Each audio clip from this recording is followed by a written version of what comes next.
his ass.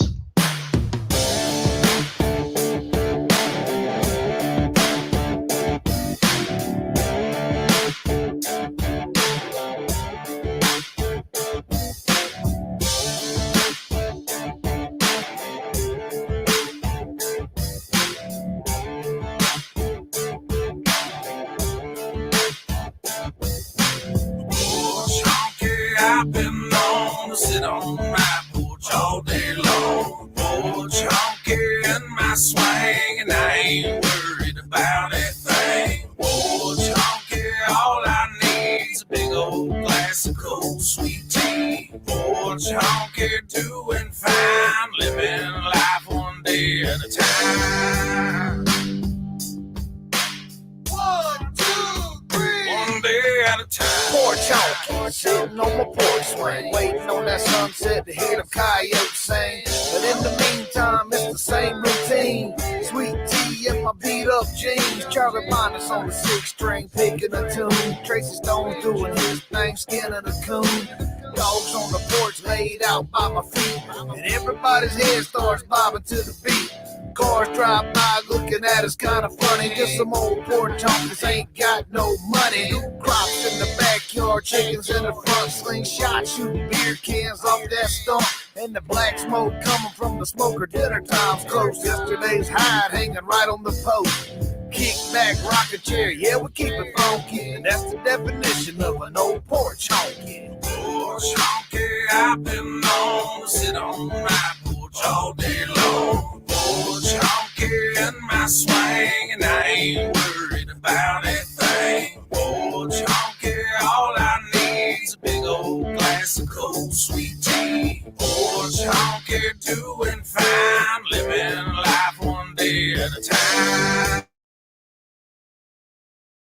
2, 3, one day at a time. Hanging out, I ain't gotta do a damn thing, but sit right here all day on my porch swing. Drink a few, take a chew, kick it with my homies. Might get drunk and start acting like a donkey. Moccasin Creek, feet bare like my pockets. Connor's on the porch and he's shooting bottle rockets. CB3 is humming us a brand new song. He said, yeah, it won't be long until we wake up in the morning and we do it again. Yeah, we're front porch cooking, roof covered in tin. The sun is beating down on my cowboy hat. My voice is getting hoarse, my beer is never flat. I'm looking for my rifle, I found my 45. I raised it in the air, shot it high in the sky. Nobody asked why, they just looked and grinned. Yeah, them old porch honkies, man, they're at it again. Porch honky, I've been known to sit on my porch all day long. Porch honky in my swing, and I ain't worried about a thing. Porch honky, all I need's a big old glass of cold sweet tea. Porch honky, doing fine, living life one day at a time. One day at a time.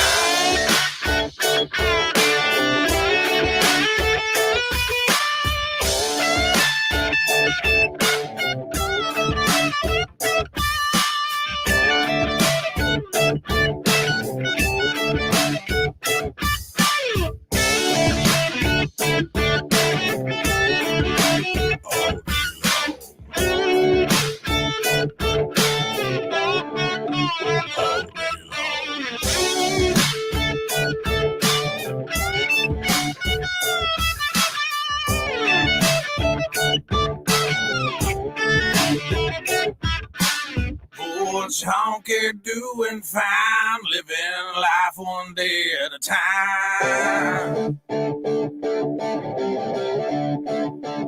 One day at a time.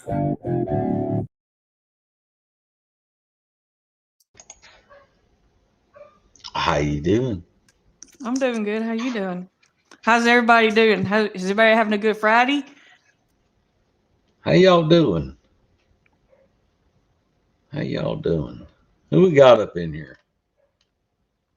We got Brooke. We got Miss Bama Brooke. Warrior Z, Cat F. Mickey, good to see you.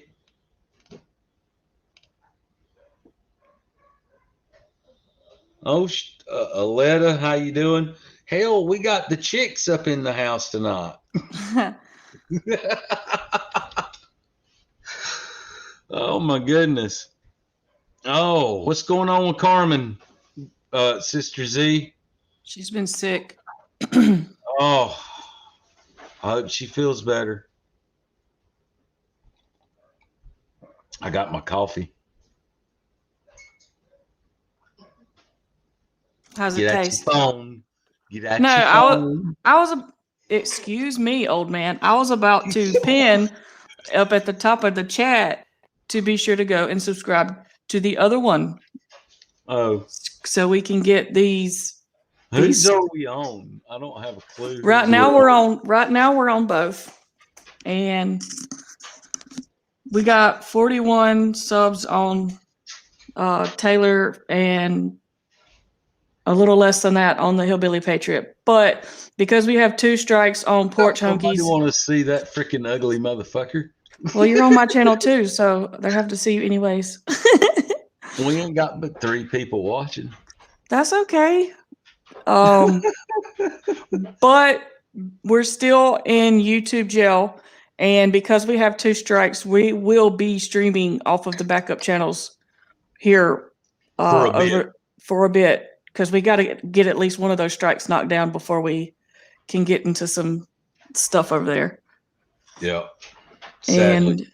Sadly, yeah. But tonight's going to be a loaded night with a lot of hot topics. I don't have a clue what's coming up, so I'm just going to react as they come. That's the best. I did not plan on being here. I was going to take the weekend off. Sort of kind of because I needed to get my head straight, but then earlier today, Roger W. seemed to manage to get me pulled back into getting on somebody's channel, and well, I'm not going to get on somebody else's channel when I was going to take the weekend off and not be on our channel. So get out your phone. Dude. I'm trying to pin this chat. I don't know how to do it.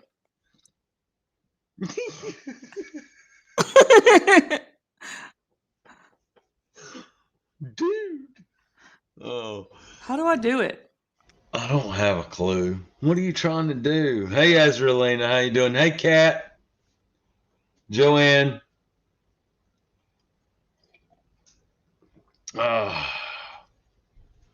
I'm trying to pin this. Can you fix me another cup of coffee, baby? Mm-hmm. Thank you. Oh, I didn't mute myself. Nope. Do you want a piece of pizza? Yes, please. Thank you. Is it meaty?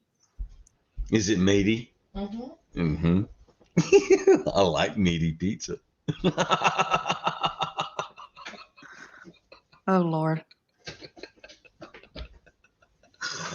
Oh, my goodness. All right. Okay. Well, I tried to put a thing in the chat and pin it. And obviously, it didn't work. But if you are in Porch Honky, if you are in Porch Honky's Taylor 11, and I know most of y'all who are in the chat right now have, but if you have not subscribed to Hillbilly Patriot, please do so. And I have the link to Hillbilly Patriot and the original Porch Honkies at the top of the description box. So because I couldn't get it to pin to the chat, it's the first 2 links in the top of the description box if you haven't subscribed to the main Porch Honkies channel or the alternate Hillbilly Patriot. So yeah, I got that out of the way. Hold on. Let's try it this way. Well, oh shit. I don't know that I can do it that way. Anyway, doesn't matter. Doesn't matter. Hey, Joanne and Azraelina. I know that those just popped in. Thank you, baby. Thank you. Yeah, it don't matter because most everybody that is connected with us is I know, but Most there's some. everybody that watches us is connected in one form or fashion with us. So Okay. So do you want to do the prayer list? I know that Carmen, that is, for those that don't know, that's Warrior Z's sister. Also a mind of her own.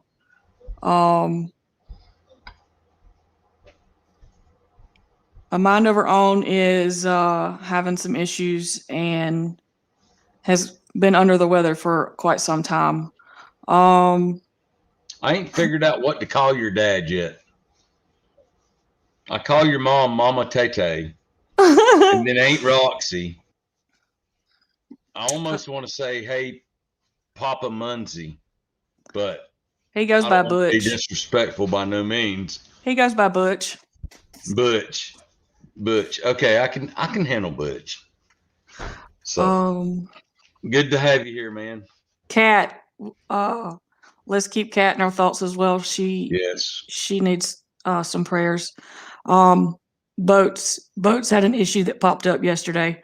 And I don't know if he wants us to go into detail, but an unfortunate circumstance happened where they had to lose somebody that was too young to be lost. I can't think of anybody else. I know I'm missing somebody. Christina and her migraines, and yes, those seem to be like happening all the time. Rising, whatever he's going through right now. Right. Everybody keep rising in your prayers.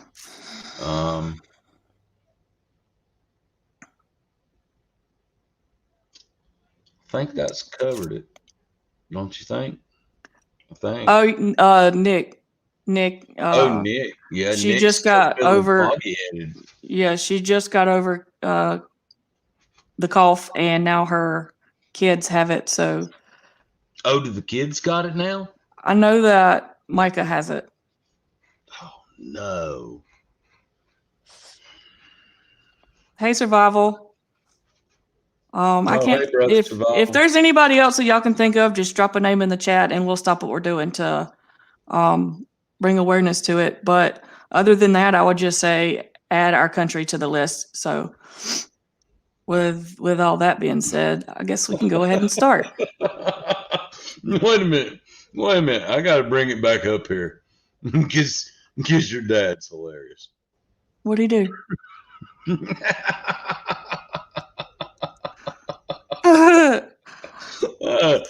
I like your dad. Your dad's cool.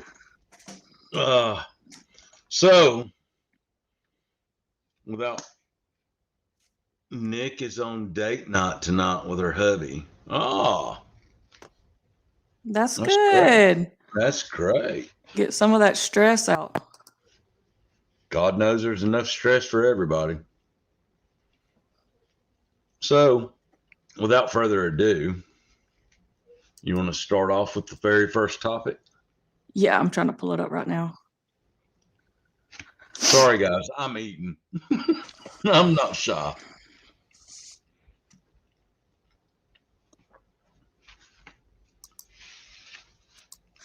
Okay, first video is about Ted Nugent. Actually, Ted Nugent's being interviewed, and he is a patriot with. That's a good question, Elwitz. We're actually going to get into some of that later. That's a new name. Welcome to the channel, Elwitz.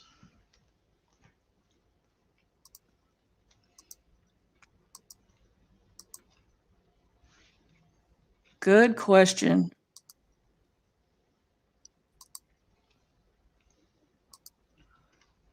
Ted Nugent, real America is pissed off at traitor so-called President Biden. I think Ted Nugent needs to run for president.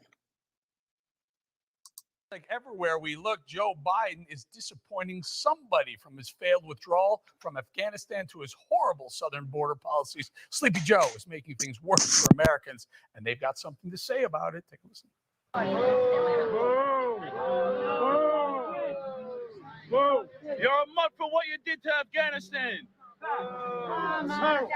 Terrible, terrible.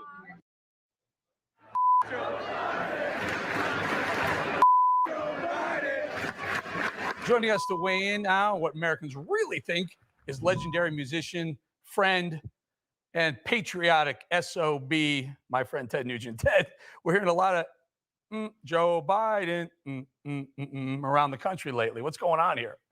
Well, Eric, if anybody knows what's going on, it's me, because I share campfires every weekend here in the swamps of Michigan during the hunting season with great American families that are working hard to earn their own way, live within their means, save for a rainy day, that love the American dream of being the best that you can be, including heroes of the military and Gold Star families who have sacrificed a loved one for freedom, because freedom ain't free.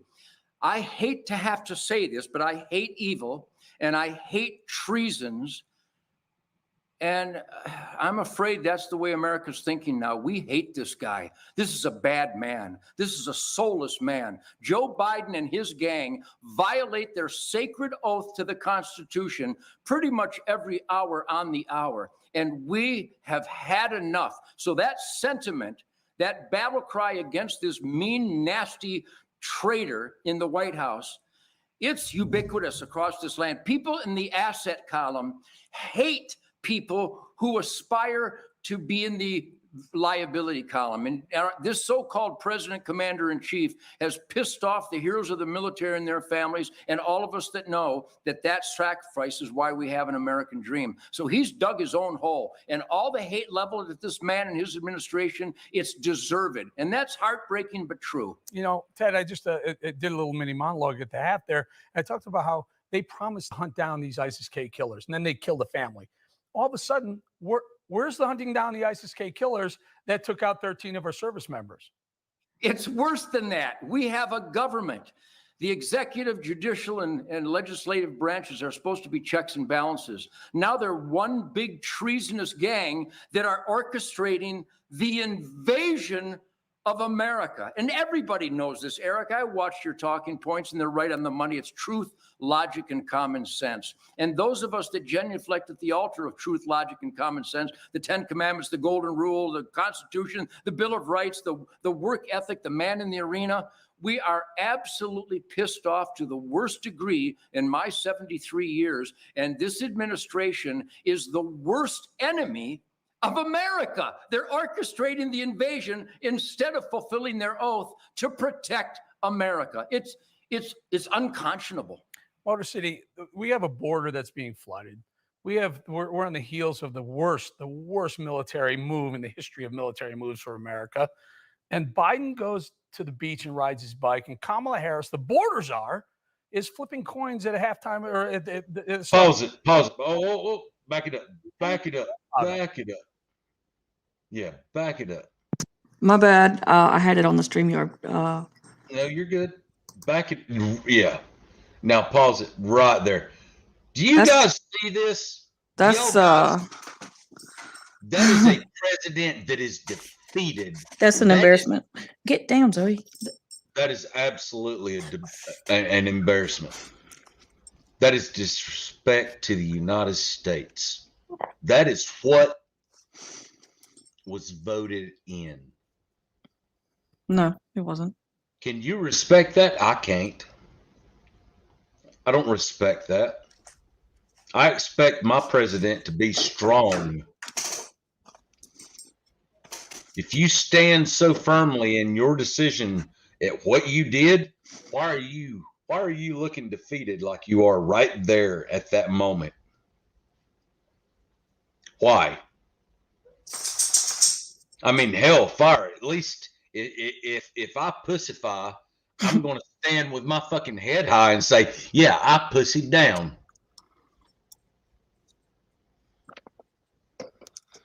This is pure defeat. All right. Rant over. Coins at a halftime or at the start of a football game, college football game. They don't care about us. That really sums it up, Eric. They just don't give a damn. If you could see the heartbreaking photos that I get from my friends in Texas that own ranches on the border of the human remains with vultures flying over them, because our government, our United States government gangsters are orchestrating an invasion of people and fentanyl, killing Americans, and the coyotes love Joe Biden. And the child sex traffickers, they love Joe Biden. And if the coyotes and the child sex traffickers love Joe Biden, then I have to hate Joe Biden. And if the government thinks that I'm a danger, I've never hurt anybody in my life. But this government is orchestrating the slaughter of Americans, flying in unknown jihadists from Afghanistan and opening up our border. Eric, the people across this country are absolutely aghast, heartbroken, and pissed off at what these traitors in our government are doing right now. Ted Nugent for governor of Michigan. You heard her here first. Well, I'll tell you, there's a great man who will straighten out Texas and make it Texas, and that's Colonel Allen West. I'm telling you, if we don't get rid of this Johnny-come-lately Greg Abbott, he's watching people pour into the Texas border. It's supposed to be the Republic of Texas. We're supposed to remember the Alamo. We're not supposed to orchestrate an invasion and turn our blind eye to it. And the people living on the border are being victimized by their own governor. This is unbelievable, Eric. Well, we'll get you back again real soon, Ted. Always good talking to you, my friend. Godspeed. Happy hunting season, everybody. God bless real America. Yes, sir. Yes, sir. Coming up. Tell me that man don't speak truth. That man speaks truth. Who would have ever thought Ted Nugent would be in the political stream? I wouldn't have. And yes, I saw in the chat. Yes, Ted Nugent has his ghosts as well, and everybody does. Everybody does. So I mean,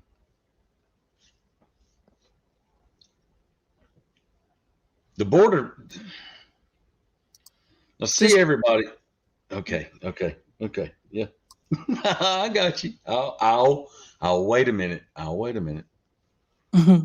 That's right, Kat. He was selected, not elected. Exactly. He is a puppet. He is a puppet. From there, we're going to move on to the next news network. And this one might piss some people off because it did me. Biden makes sick move to punish veterans who launched missions to save people in Afghanistan. Making a sick move to punish veterans who launched missions to save people in Afghanistan. You know, we all love the stories of American groups consisting of veterans and volunteers extracting the men and women left behind by the Biden administration. Based on what you are about to learn, it appears the administration is going after these patriotic Americans. No good deed goes unpunished, especially if it makes the Biden administration look bad. Before I get into the details, if you're new to the channel, I invite you to tap the red button down below to subscribe and hit that notification bell so you are the first to know when the latest news breaks. Now, important reports here. The Department of Justice just announced they hired 18 federal prosecutors to go after FARA violators. All prior administrations only had 3 to 4 prosecutors. Now, the Biden administration has over 20 prosecutors to go after whoever violates the law. Now, FARA is the Foreign Agents Registration Act, and according to the DOJ website, FARA requires certain agents of foreign principals who are engaged in political activities or other activities specified under the statute to make periodic public disclosure of their relationship with the foreign principal, as well as activities, receipts, and disbursements in support of those activities. Now, here's what's interesting. For 50 years, FARA was only enforced on people paid by foreign governments who did not report that activity. Now, Biden's DOJ is choosing to enforce it upon veterans Oh, sorry, my thing was muted. Let's hear that one more time. Activities. Now, here's what's interesting. He's specified under the statute to make periodic public disclosure of their relationship with the foreign principal, as well as activities, receipts, and disbursements in support of those activities. Now, here's what's interesting. For 50 years, FARA was only enforced. Does that not sound kind of like something that happened that's being covered up? Sounds pretty fucking shady to me. Yeah. Let's keep going. On people paid by foreign governments who did not report that activity. Now, Biden's DOJ is choosing to enforce it upon veterans and patriots simply volunteering, or by the simple act of making a phone call to Congress requesting help, or even making an appointment. Violators could face 25 years in jail. Now, Michael Alfaro, who has been a guest on the Next News Network here, received a phone call from Congress. He was asked for assistance in evacuating the family of the ambassador Rahmani out of Kabul after the State Department left them for dead. Now, it's important to note, especially in today's woke culture, that Ambassador Rahmani is the first female ambassador in Afghanistan history. Now, the family was almost executed at the airport gate by the Taliban, and we're happy to report that the mission was a success. Michael and his team of volunteers were able to safely evacuate the 16 family members. But shortly after, Michael's attorney warned him he may have to now register as a foreign lobbyist to protect himself from the wrath of the Biden administration. Michael detailed the ordeal to Chanel Rion at One America News. Take a look. Joining us now is Michael Alfaro, founder of Capitol Hill and Friends.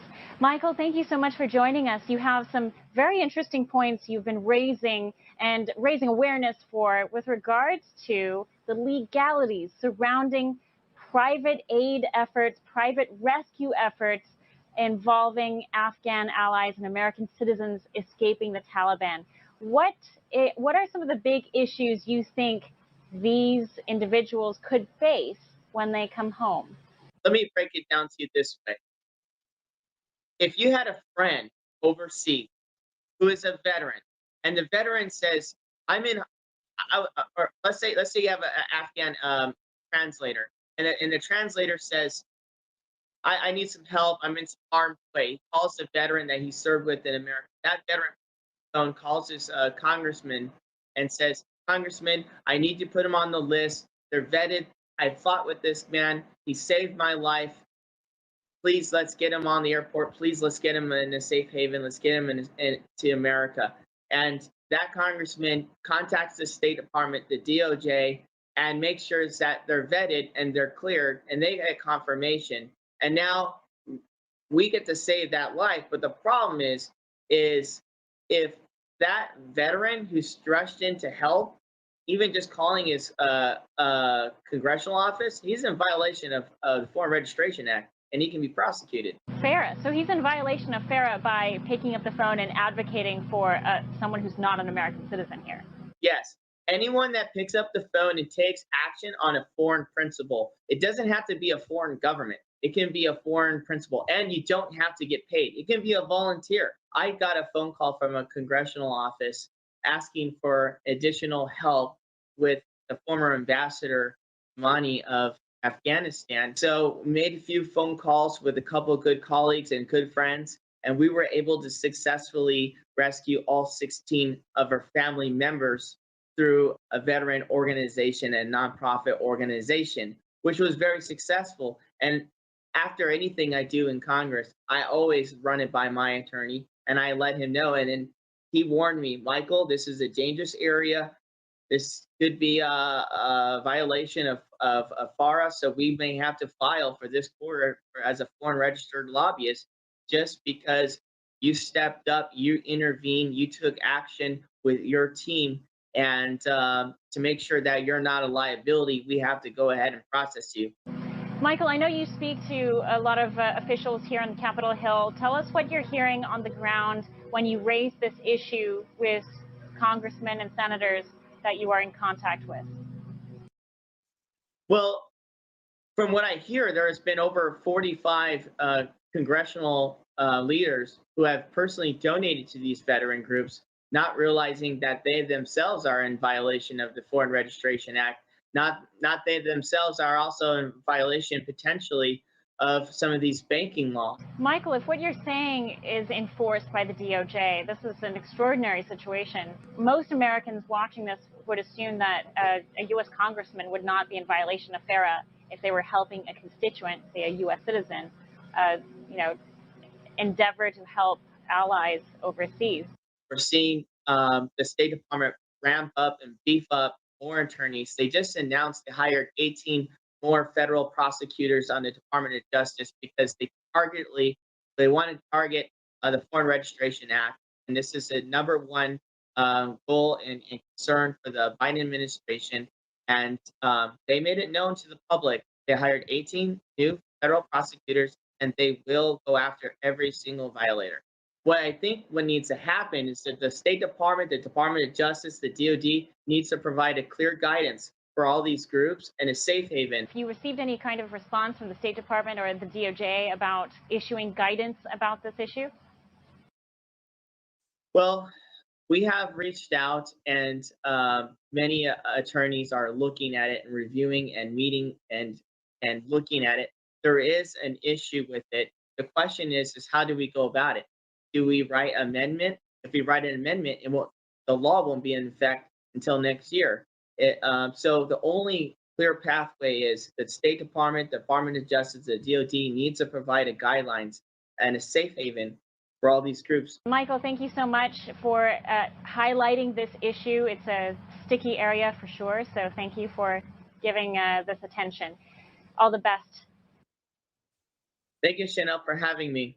Never in my lifetime had Now, Michael provided a statement to the Next News Network that when Americans and our Afghan partners were left behind by the Biden administration, many of us veterans, church groups, and others couldn't sit by and watch. As a result, veterans and private citizens took over where the State Department failed and saved thousands of lives in the process.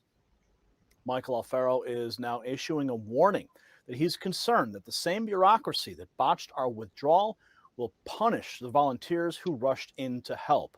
Private citizens who acted without authorization or clearance could face real consequences down the line. And Michael makes it very clear that the State Department, the Department of Justice, and the DOD need to provide clear guidance for all these groups who are now working to save lives.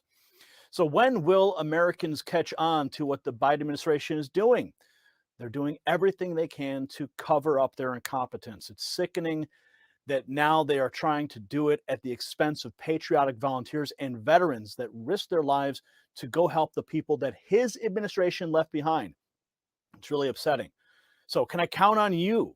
Can I count on you to help me get the word out about this story? Please share the video and comment below with your support for Michael and his team of volunteers that evacuated 16 family members from a battle zone when Biden did nothing.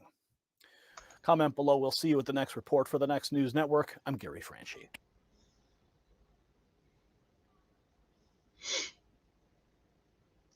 And I want to say that the link is in the description, guys. If you feel so moved Yes, to become a part of this, everything is in the description that I'll be playing tonight. yes. I do want to. I want to go to our sister Kat. I did see Kat's comment, and I think that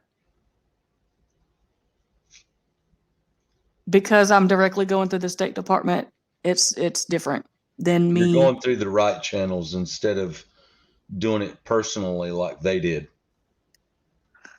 Which, do I have faith in the State Department? No, I don't. But that is technically the legal way. Yep. Now, don't get me wrong. Me and Taylor talked about this for a good amount of time that night when she was bringing this out. And that was one of the questions we asked each other. You know, could there be some kind of reconciliation or retaliation against her for doing this? If I were to go and reach out to a organized volunteer group, I could, to be honest.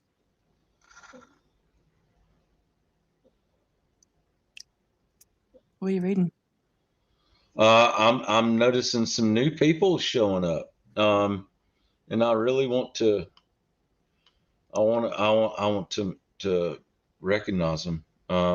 Leo, good to have you. I don't think I've seen you around before. Also, Anthony and Wrench, good to have you.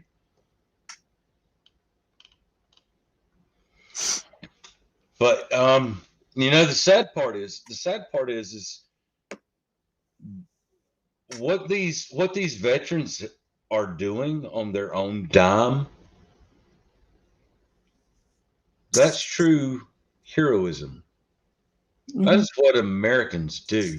We do not leave a man behind. So therefore, and especially now with the climate that's over there now, God, it is a 360. So by going over there and actually physically putting themselves in that harm. Did you see what came out today about them admitting that they're going back to executions and maimings? Yeah, they're back to their terrorist ways. Sad part is they're a lot stronger than they used to be. Thank you, Uncle Joe. That's what those guys voted in. I'm not saying you guys. Those guys. Anthony brought up a good point. Don't bring it on the screen though. But there was a lot of backlash about that. Let me say this first. Anthony, please don't take offense, but we call them vacations. Moderators, please delete that comment. Don't take offense to it, Anthony. Moderators, please delete that comment for me. If you do not mind. Warrior Z, please, somebody. We don't need strikes on our backup channels. We got to stay away from that vacation talk. The Pentagon making it mandatory. There's been a lot of backlash about going on vacation and selecting punishments for those that choose not to. Yep. And I hate that anybody being forced to go on vacation. Let's try to steer clear of this topic. I mean, I know it's a big one in the mind's eye, but let's steer clear of this, because I mean, we've been bitten on Porch Honkies. We've been bitten twice, and we don't need these backup channels getting hit. We need to keep it down to a minimum at least. I mean, I appreciate you guys. We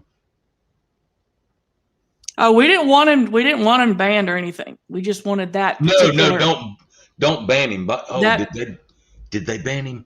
Are you serious? No. If he's banned, we didn't want him banned. We just wanted the comment with the V word in it gone. Yes, deleted. That's all. Oh shit. I'm not on there. I can't see. Oh, Anthony, if you're still there, man, please say something. We didn't want you banned. We just wanted that comment gone, man. He's back. Okay. Good. Anthony, if you're still here, make a comment so we can see. All right, there you go. Something. You're good. There you go. Good. So let's steer away from that topic. Let's go to the next video. Next video. Okay, here we go.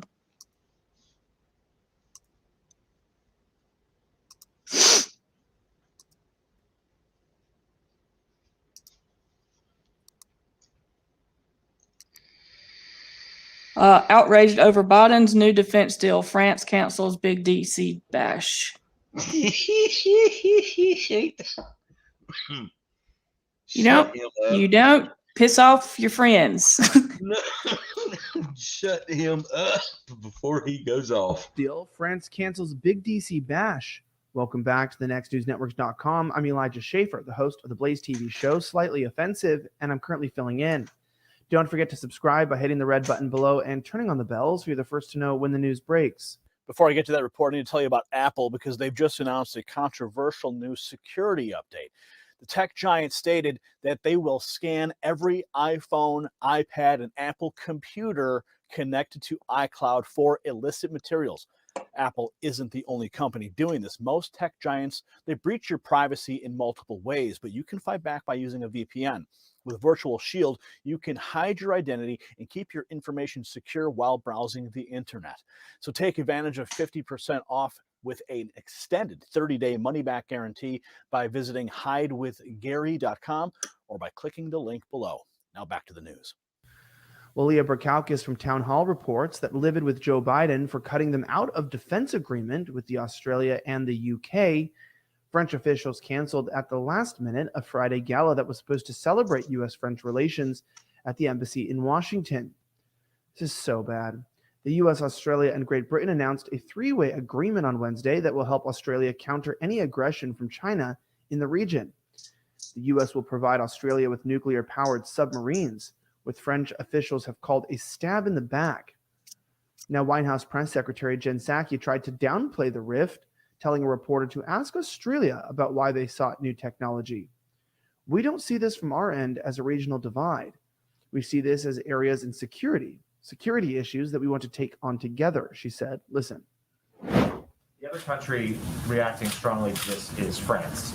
The French foreign minister deemed it a, quote, stab in the back, compared it to a unilateral decision like the ones made by former President Trump.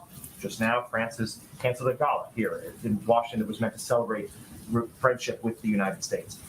What reaction do you have to France's rather outraged response to this agreement?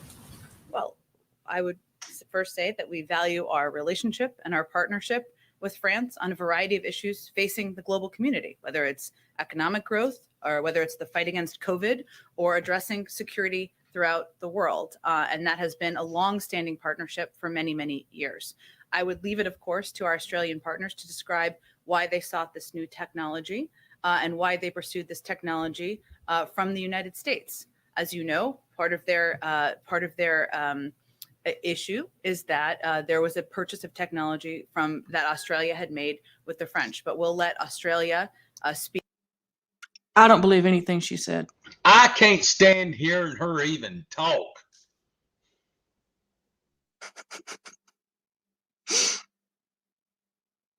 Let's hear some more. To that and why they purchased this technology.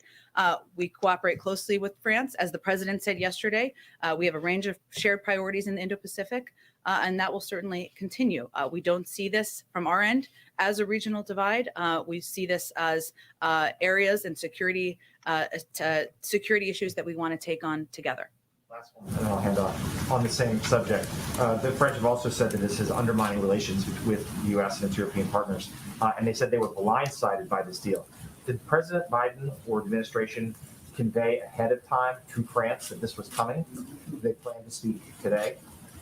I don't have any preview of calls for you. I will say that I'm sure the president will speak at a high level soon. But we are engaged closely, and we were engaged in advance of this announcement with leaders in France about this purchase.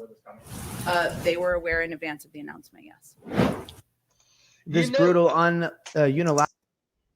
You know when somebody's lying, they're constantly either fidgeting, looking around, not even looking you in the eye, or saying, how many uhs did she say in that entire thing? Oh dear God. People, if you don't know that you're getting smoke blowed up your ass, man, quit puckering your asshole so much, because it's happening. These people are blowing smoke up our asses. There's just God Almighty, and it's evident. It's evident. All right, go ahead. I'm sorry. Very I good. just had to say that. Lateral and unpredictable decision reminds me a lot of what Mr. Trump used to do. Jean-Yves Le Drian, France's Minister of Foreign Affairs, told French media, quote, "I am angry and bitter. This isn't done between allies." According to New York Times, France has been trying to make a deal with Australia at the time.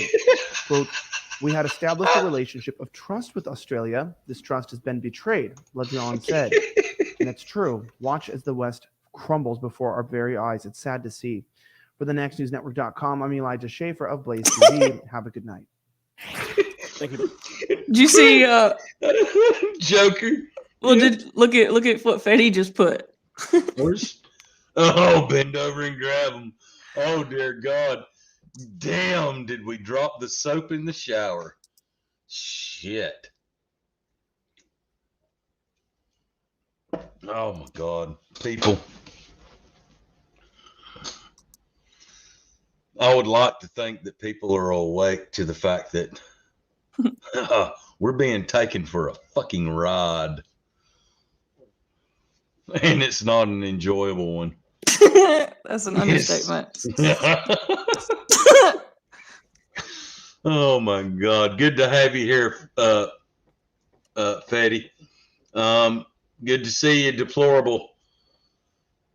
I think that was all that popped in since then. See, while I watch the chat, you tell me not to pay attention to the chat. I am paying attention. No, you tell me not to. Well, that's because that's your little yeah. I get short sometimes. Oh my goodness. All right. You have anything on that? Pissing off our foreign allies. Well, well, first off, you don't piss off your friends, but at the same time, well, what's even worse of pissing the friends off is you're denying the fact that you pissed the friends off. You took the words right out of my mouth. And then you go beyond that and you've got a question. Well, why did you piss your friends off? What was the reason behind it? What does Australia really offer us?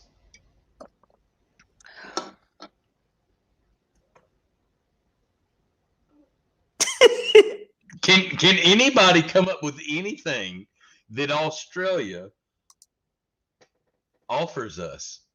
Chat is a part. What? Chat is a party. Hillbillies. Huh? Yeah, because you're supposed to stay out of it.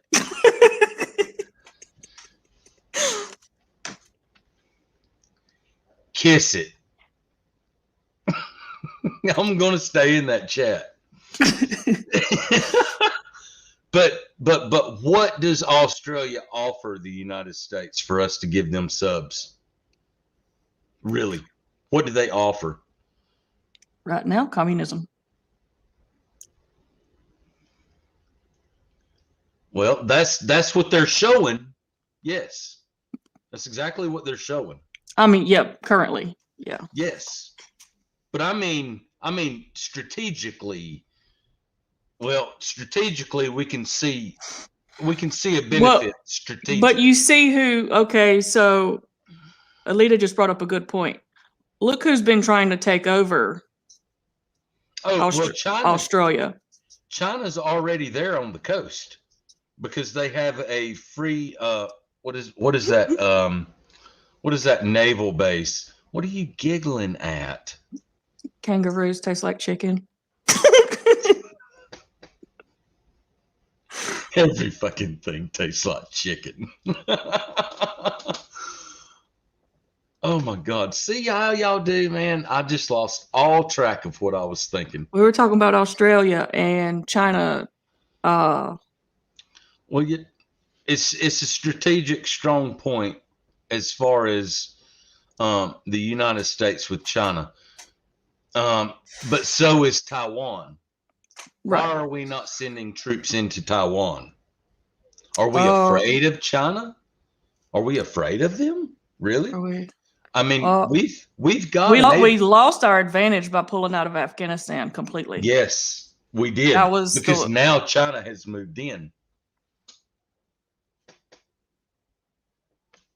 I know I like to overtalk. I'm sorry. Thump me in my eyeball.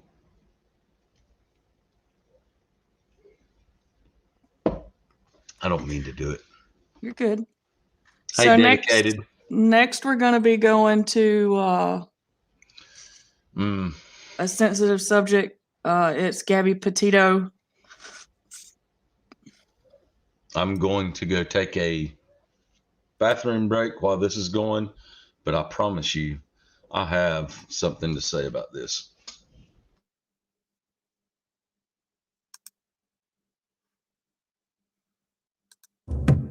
The body of Gabby Petito has been found in Grand Teton National Park, and a key person of interest, Gabby's fiance Brian Laundrie, is nowhere to be seen. The missing person case that has gripped the nation may now be a murder investigation. Here's everything we know so far about Gabby Petito.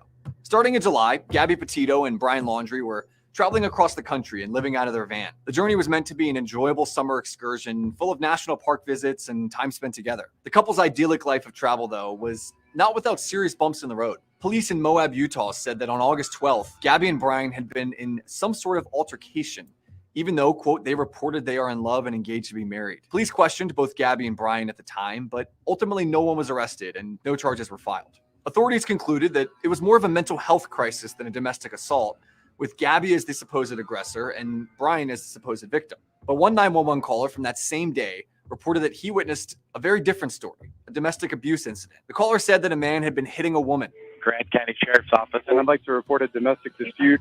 We drove by and the gentleman was slapping the girl, and then we stopped. They ran up and down the sidewalk. He proceeded to hit her, hopped in the car, and they drove off. A week after that incident, Brian and Gabby posted a video to their YouTube account announcing that their new lifestyle would be permanent. The video description read, in part, "After our first cross-country trip in a little Nissan Sentra, we both decided we wanted to downsize our lives and travel full-time. But things took an even stranger and darker turn just a few days later." Gabby, who was usually very active on social media, suddenly went silent. The last post on her Instagram account appeared on August 25th, but now there are questions about who really posted that photo.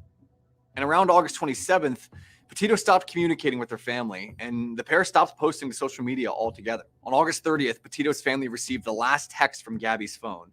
It read simply, "No service in Yosemite." Laundrie got back to his parents' home in Northport, Florida on September 1st, but Gabby wasn't with him. Another 10 days passed during which the Petitos, who live in Suffolk, New York, were still unable to reach their daughter, Gabby. On September 11th, the family filed a missing person report. According to the local police department in Florida, officers had no luck speaking to the Laundrie family. The officers were, quote, essentially handed the information for their attorney. On September 16th, the shell-shocked Petitos wrote a letter to the Laundrie family, begging for help with finding their daughter. "Tell us if we were even looking in the right place," they said. "All we want is for Gabby to come home. Please help us make that happen." The next day, on September 17th, the Laundries told police that they hadn't seen their son Brian for 3 days. Local authorities and the FBI officially kicked off a search, even though Brian was not yet wanted for a crime. 50 officers started looking for Brian in the massive Carlton Reserve in Venice, Florida, and the FBI started doing ground surveys in Grand Teton National Park. So no one knew where Gabby was, and it seemed very strange that the only person who might know her location chose to go silent.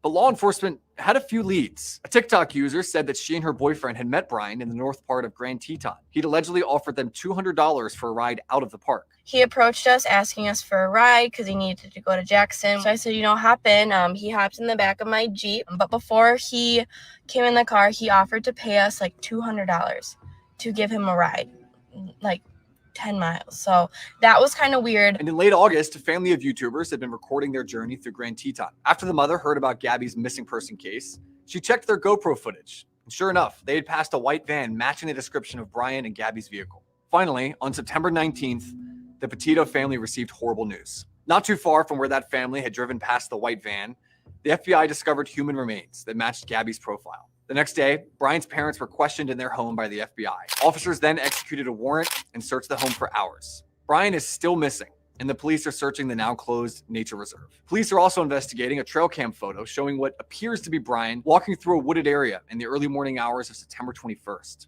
As multiple experts have described, finding Brian may prove difficult since he had a very long head start. But police are still combing the nature reserve, using drones and bloodhounds trained to search for Brian's scent. Even before we have a complete picture of what seems to be a tragic situation, the media are already politicizing the story. The day after authorities found the body, MSNBC's Joy Reid said that people only care about Gabby because of racism. But the way this story has captivated the nation has many wondering, why not the same media attention when people of color go missing? Well, the answer actually has a name: missing white woman syndrome. So that's where we are now. This story began with everyone. Pause that shit. Pause that Petito shit. Was. And while that question has unfortunately missing white girl syndrome. Now, why does this whole thing have to be racist? Now, if, for instance, Tom Cruise come out talking about missing black girl syndrome or something about what is that criminal's name? Floyd? Could we call that criminal black man syndrome? Criminal black man syndrome. He would be canceled immediately. This freaking racist heifer is up here downplaying the fact that this innocent girl was murdered in cold blood. What makes it national is the fact that they were all over the United States. That's what makes it so national. And then she just goes silent. Disappears. But why don't they say anything about when the black children is killed? 100 kids shot throughout one weekend, and it's crickets. In Chicago. Good night, Joker. Hopefully we'll see you when you get off. Not, brother. But they're silent on when black innocent, whether they're children or adults, is shot on the weekends. But you know why they don't want to talk about it? Is because they're shot at the hand of another black person.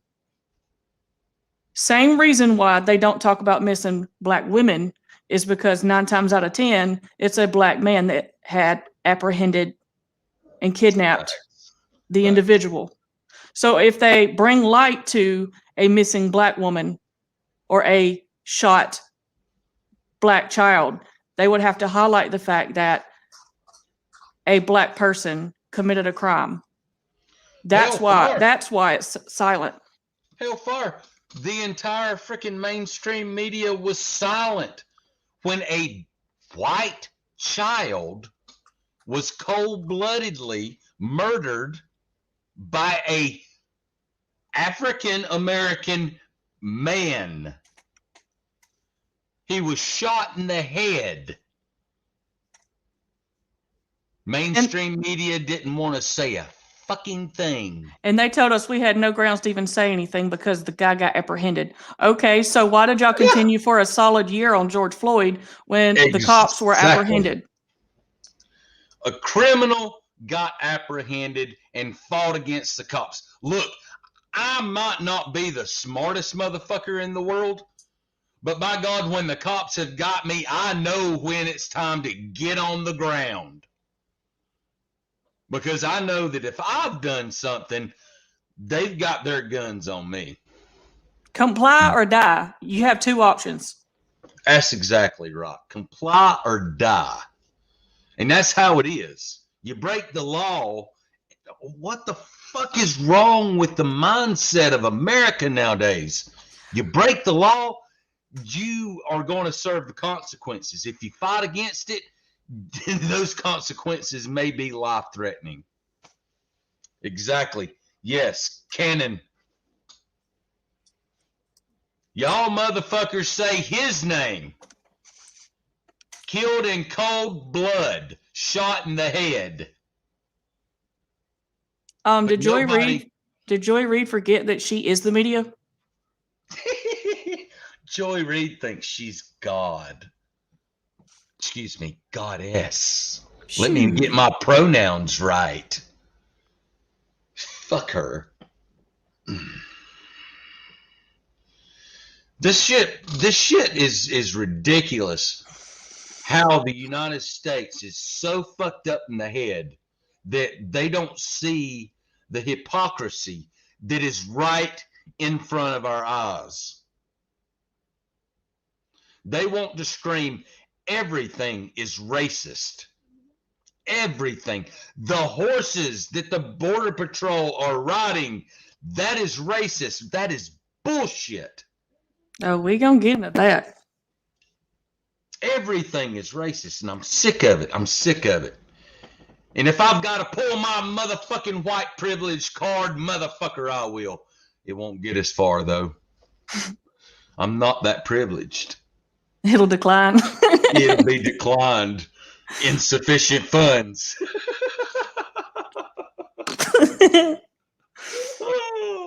All right, let's go. Been answered. Now a bigger Petito was. And while that question has unfortunately been answered, now a bigger question remains. Where is Brian Laundrie? And what does he know about Gabby's final moments? We'll be tracking this active story as it continues to unfold. I'm Cabba Phillips with the Daily Wire. Thanks for watching.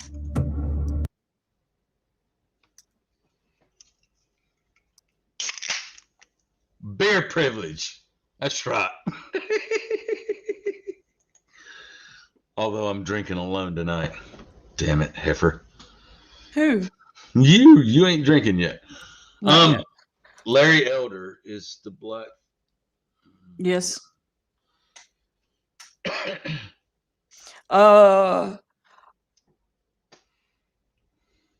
Michigan. There's a guy running for governor of Michigan, and he got attacked by BLM this past week. And he was the chief of police for the Detroit Police Department, and he announced his running for governor and got attacked by BLM.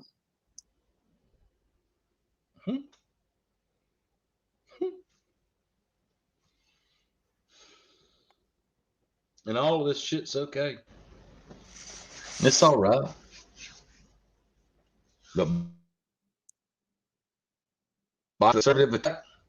Oh, that's a hate crime. I do have Terrence Williams' perspective on the Joy Reid thing if you want to watch that. Or we can... Oh, I love Terrence. Hey. He's always... What are you doing? Oh, that was the wrong button. I like Terrence. He's funny. But I tell you what, I'm about sick of the damn everything being racist. I really am. It's getting old. Oh, it's been done got old.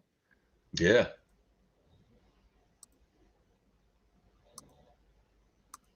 For the past few days or on Twitter or TikTok, you're probably familiar with the name Gabby Petito, the 22-year-old aspiring social media influencer who was reported missing after her fiance returned from their van life excursion without her.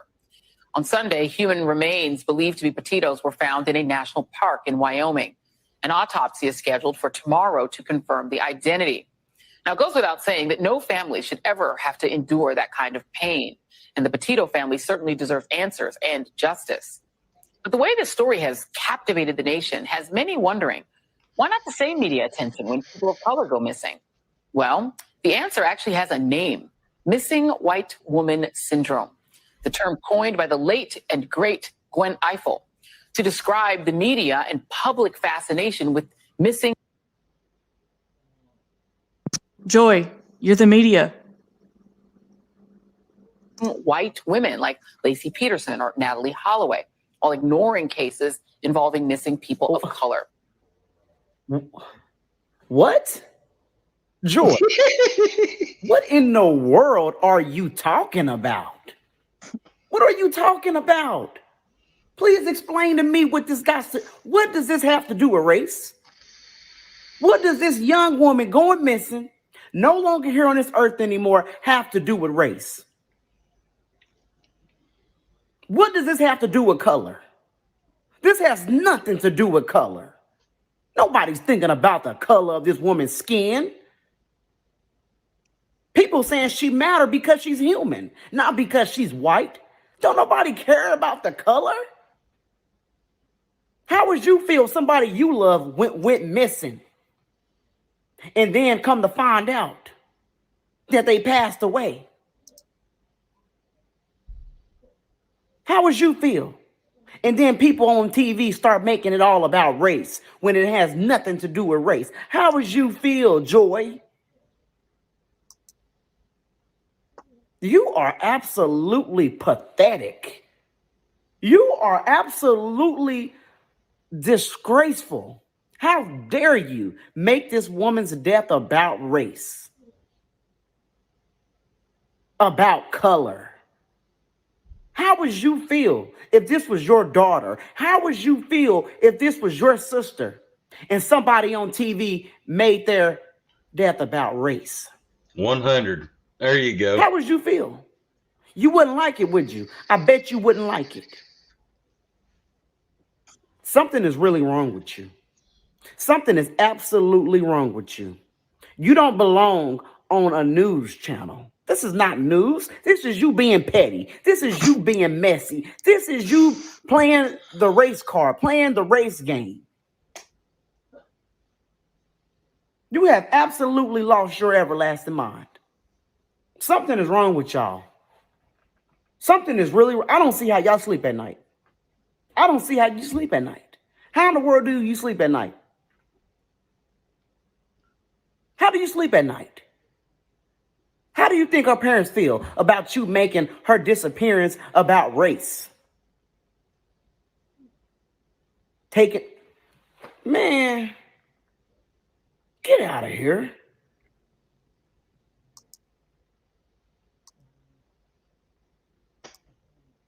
I like Terrence. Mm-hmm. Terrence is awesome. He always brings it 100%. This little young girl's disappearance and murder ain't about race. It has nothing to do about race. But we see how the left is going to portray it. Even though we had a criminal who took up the media for how many months? And then we had, another criminal that took up the media for how many more months? And then, another criminal. How many criminals was it that we made into heroes? 5 that I can think of. Yeah, and this young girl was an innocent person. She was not a criminal.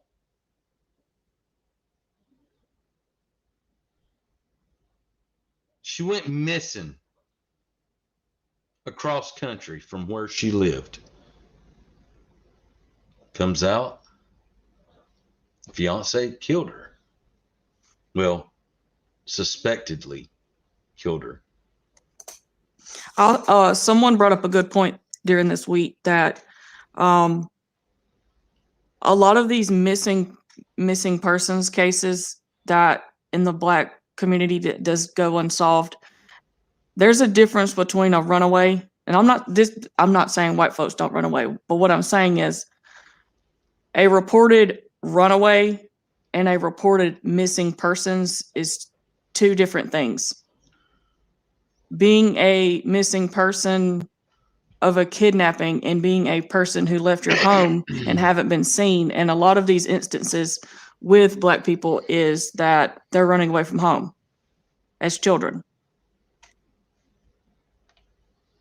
And if there's no leads to find you, that's not the white people's fault. Hush!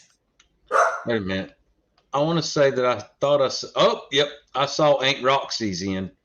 Hey, Aunt Roxy. Just wanted to say, hey, sorry. Oh, and dedicated. Hey, dedicated. Yeah, it's none of this shit's got anything to do with race. We are a people.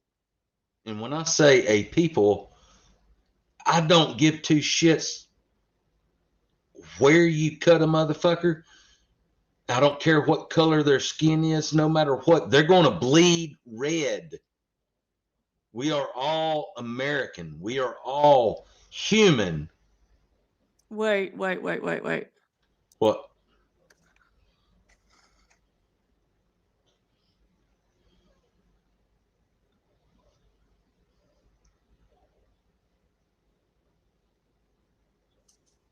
No, I didn't see that.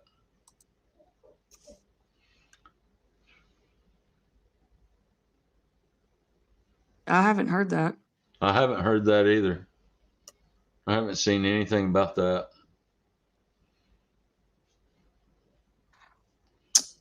That makes sense. Survival. That makes a lot of sense, even though that hasn't been brought out into the mainstream.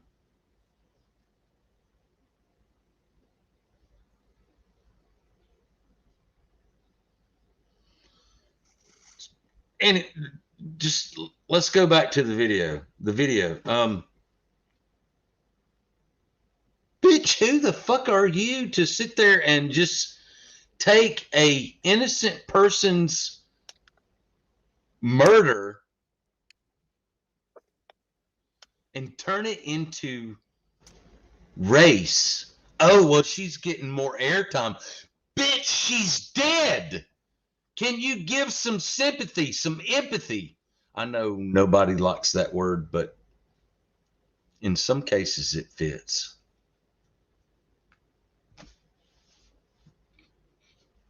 Where the hell has America, have we really sunk this load where we have no sympathy or empathy? Have we really sunk this low? Is that really where these leftist pieces of shit want us to be? Where we don't give two shits about the next man. The sad part is the way that they're wanting us to go, it ain't going to matter if we got sympathy or empathy for the next man or not, because we're all going to be in a world of shit.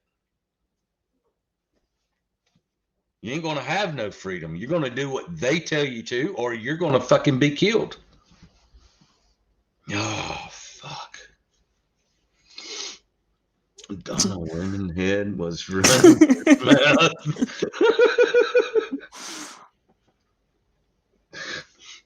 Cat F, you're funny. Donna Lemonhead. Maybe that's why he's so sour. He's just a sissy.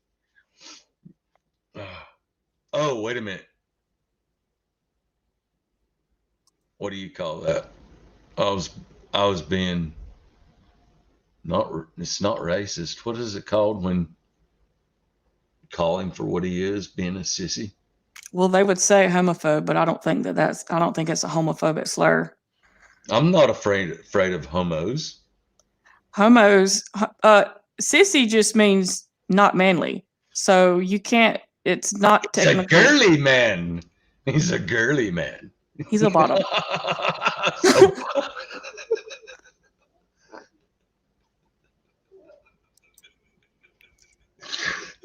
Let's go to the next video. Hurry up.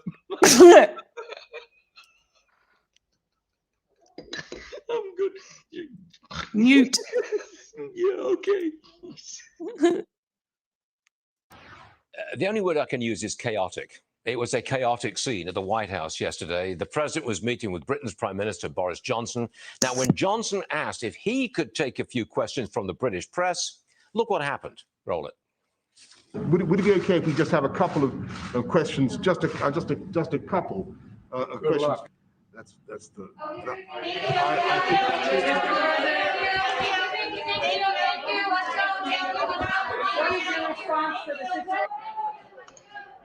Pause it.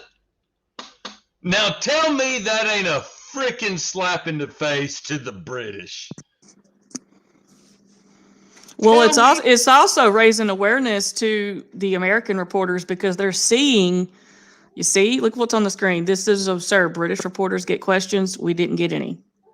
Yep. And then when they do get to ask questions, they're pre-written down.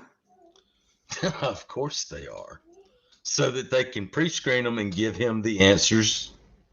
Oh, what the fuck, man, where the fuck have we gone? How did we get to this place? Why did anybody want us in this place? Fuck Joe Biden. All right, go ahead. There we go again. His handlers would not let him anywhere near question time from the press. Nigel Farage, I know he's laughing, but he's with us now. What do you think Boris made of Biden's inability to answer questions? Well, I mean, the whole press conference, the whole scene was unprofessional, at times inaudible because they were wearing their face masks. It was difficult to work out what they were actually saying. But I don't know how shocked Boris was, but the country over here on this side of the pond can't believe that the leader of the free world, the elected president of the USA, the 46th president, is not allowed to take questions. And that's now making British media, for the first time, properly ask the question, is this man fit and capable to be the leader of America and the free world? No. We have one of our allies questioning this. Okay. Not to mention, we just watched a clip about us basically slapping France in the face. Now, shit on them. And now, the Brits.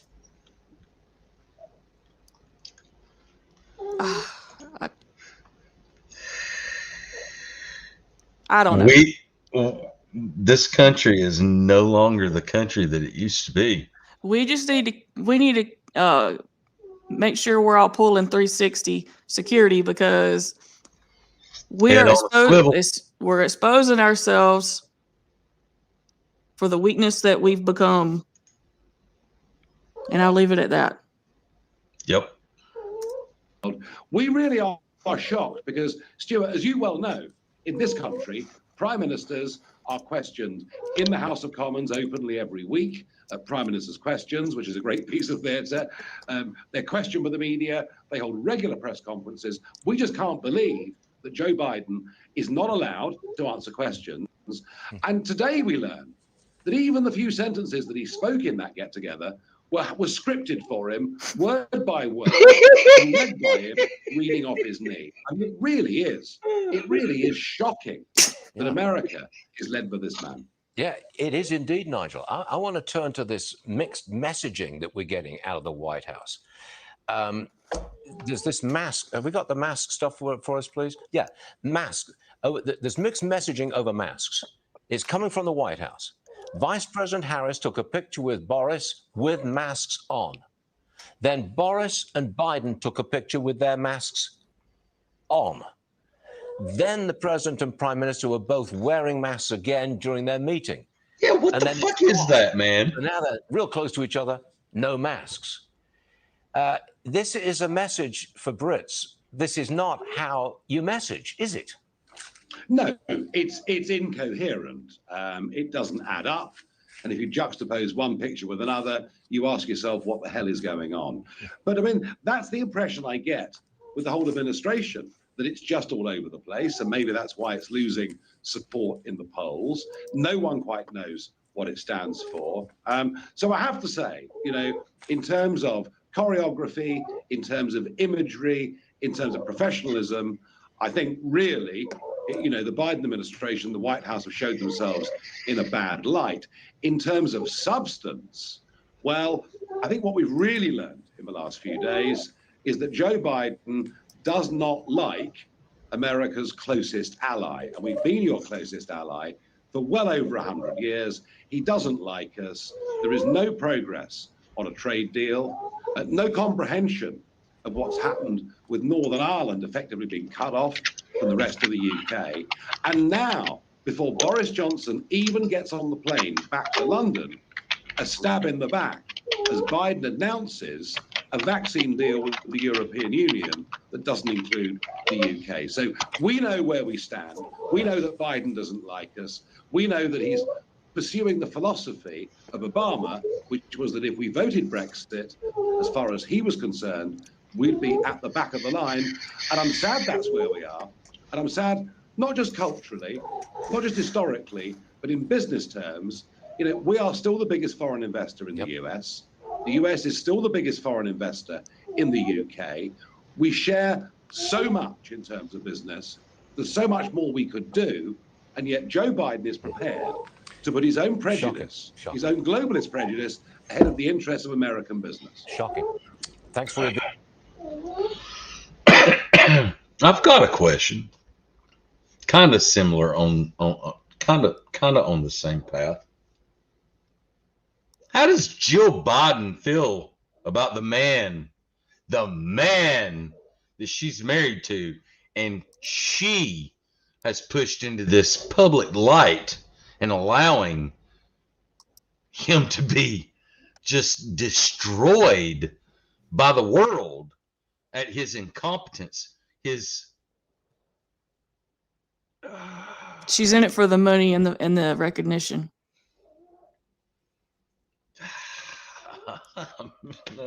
She a gold digger. And before she became a gold digger, she was a home wrecker. So, well, she became a home wrecker with him. Yeah. Oh dear God, this is what we have in our freaking leadership. The last free world.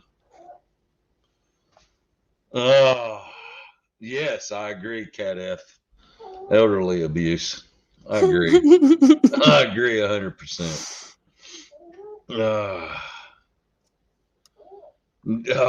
Yeah, I agree.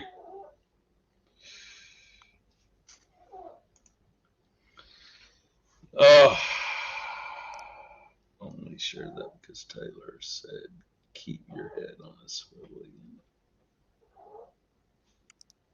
Oh, the security cameras. Oh, the security cameras. Yeah. Paintball gun. Splatter that motherfucker. And if they get up there and they clean it off, splatter that motherfucker again. What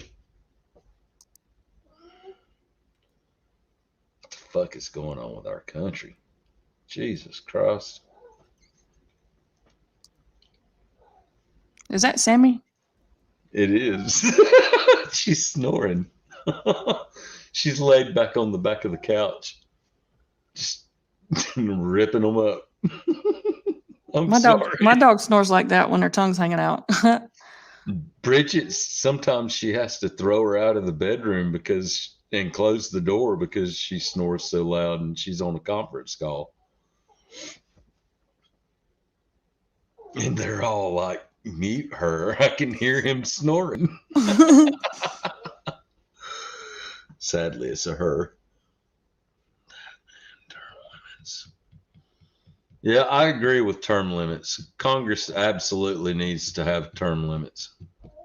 Well, I actually have a video with that at the very end, but the reason why it was never incorporated into the Constitution is because it wasn't meant to be an actual career. It was meant to be a public servant, and when you met your service, you gave that up and gave it to someone else. Yep. All right. What we got going on here? Next, we got Joe Biden and the UN. What could be worse? Yeah. Okay. This ought to be fun. Joe Sammy, Biden at the United Nations. What can be Stumbler in worse? chief. My least favorite president at one of my least favorite institutions. It was pretty bad. It was boring. It was also a great big denial of reality and saying everything that's wrong with the world can be tied back to Trump. And glossing over, of course, all of his own mistakes. I'm glad you didn't have to watch this, but I'll give you the highlights and we'll try to put it in context and perspective. First, remember, Joe Biden is improving everything with our allies, right? We're working with our allies toward a new strategic concept that will help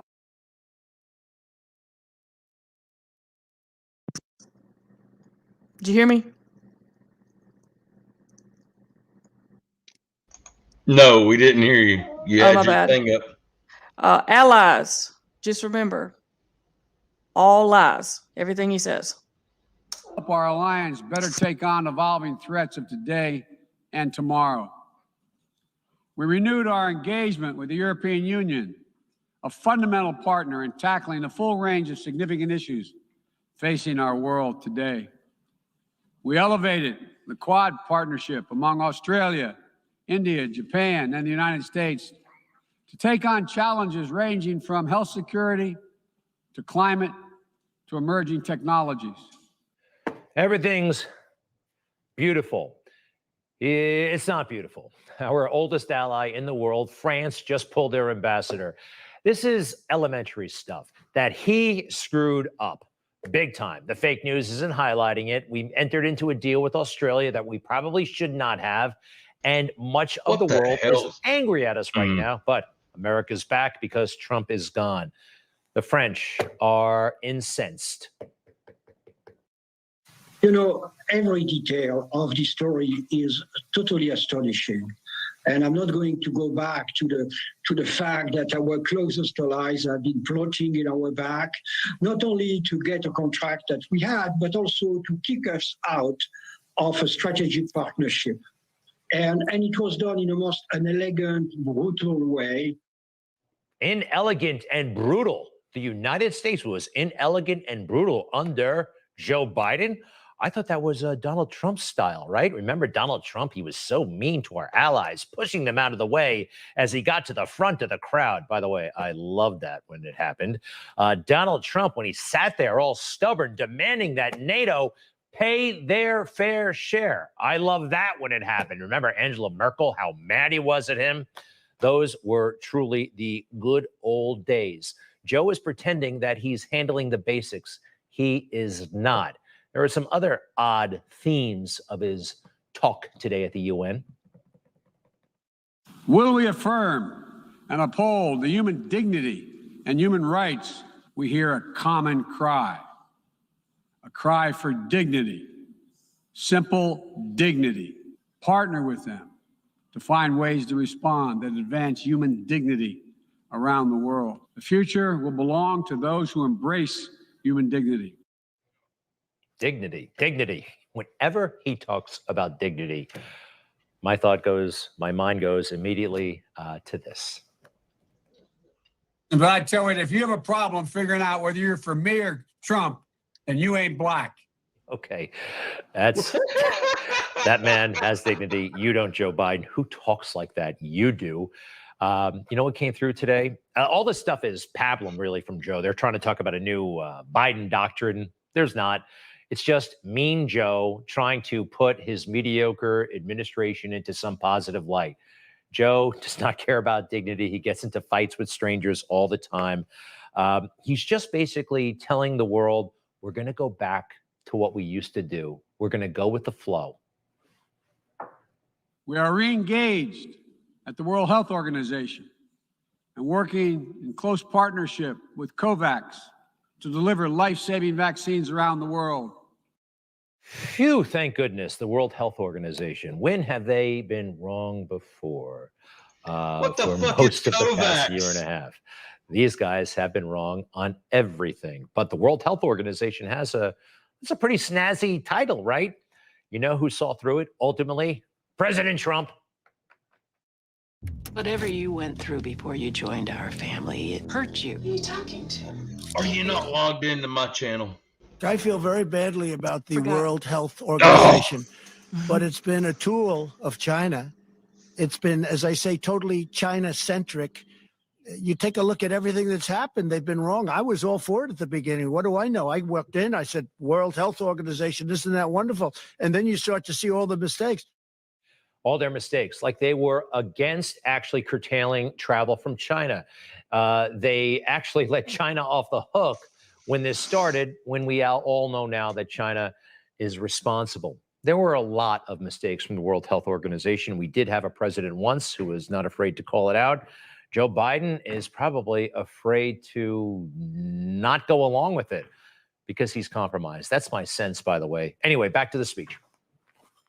As we seek to advance the fight against COVID-19 and hold ourselves accountable around specific targets on 3 key challenges: saving lives now, vaccinating the world, and building back better.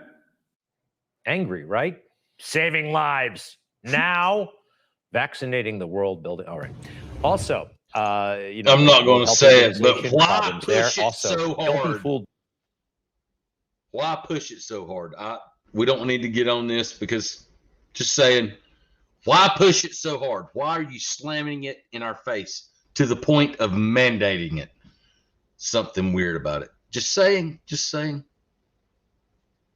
My opinion, nobody else's. By these nice. If you're having any questions about the vacation, seek your doctor, please. Yes, please.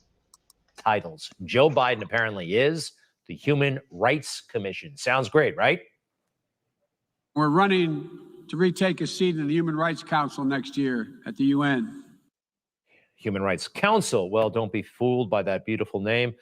Take a look at some of the members of the Human Rights Council now and over recent years: China, Cuba, Saudi Arabia, Russia, Pakistan. Take a look. Oh, wow. Excuse me, at All their- communist. Every one of them are communist. Huh? Human Rights Campaign. And they're all communist. Yeah. Really? They Come treat on, their people. people nicely, though. Yeah. I guarantee you won't see none of them burning their flags. Just saying. Their human rights record. This Human Rights Council is corrupt. It is, and we're signing right back up. This is probably the moment, though, that Joe imagined when we pulled out of Afghanistan. He wanted to say this on 9/11, on the 20th anniversary, and he wanted to say it, in a bigger, bolder way, but he really wanted to say this. I stand here today for the first time in 20 years with the United States not at war. I guess technically that's true, but here's the problem. For him to say that, we rushed out of Afghanistan. He's been talking to historians for the past couple of months. He's not going to be around for too long. I mean, he's too old. We can see he's declining. He wanted to make history fast. Well, he made it, but he made it in the most horrendous way. We got out of Afghanistan so he could say, we're not at war anymore. It was all just a political talking point. This is interesting. Notice Joe's energy level crashes when he starts talking about corruption. Why? Corruption fuels inequality, siphons off a nation's resources, spreads across borders, and generates human suffering. Is nothing less than a national security threat in the 21st century. Around the world, we're increasingly seeing citizens demonstrate their discontent, seeing the wealthy and well-connected grow richer and richer, taking payoffs and bribes, operating above the law, while the vast majority of the people struggle to find a job. Wow, the wealthy and connected grow richer and richer, as some accept bribes, and everybody else has to struggle. Well, a lot of questions have been raised about Joe Biden and his family, particularly Hunter, of course, and his brothers, James and Frank. There are so many questions, credible allegations of corruption that the fake news, that Democrats, and apparently the federal government are just going to look the other way. I have a feeling they're not going to get away with it. Very serious allegations about the Biden crime family, as Rudy Giuliani termed it. Look, back to the speech. There was, I guess it was classic Joe Biden in a way, just up there saying things that sounded good in the moment. They've got their perfect front man. This is it. This is the guy. He's shameless. And we knew that. I knew that really since I first laid eyes on him as a college freshman back in 1987. what law school did you attend, and where did you place in that class? And the other question is, could you quickly? I think we. I think I probably have a much higher IQ than you do. I suspect. I went to law school on a full academic scholarship, the only one in my class to have a full academic scholarship.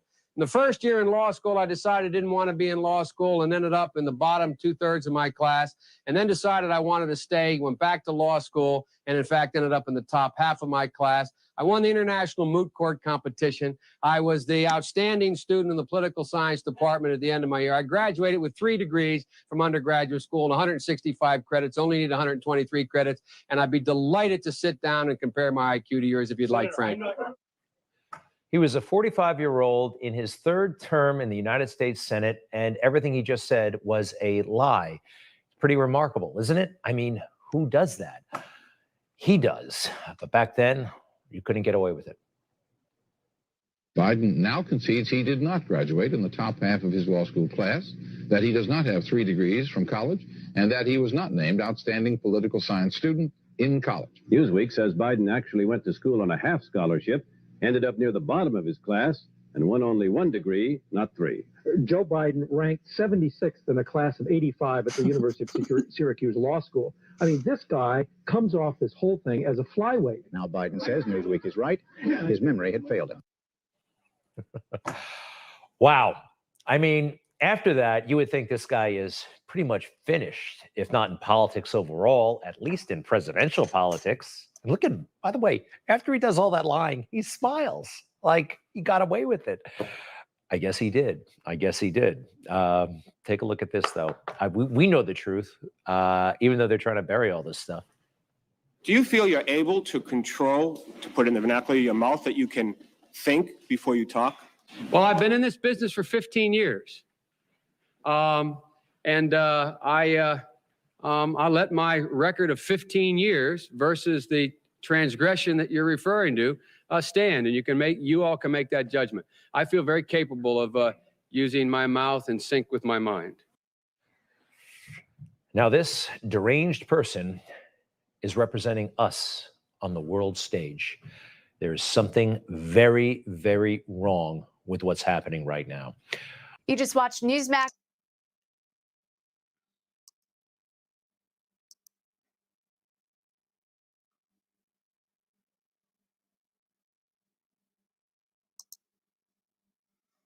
I don't know where he went.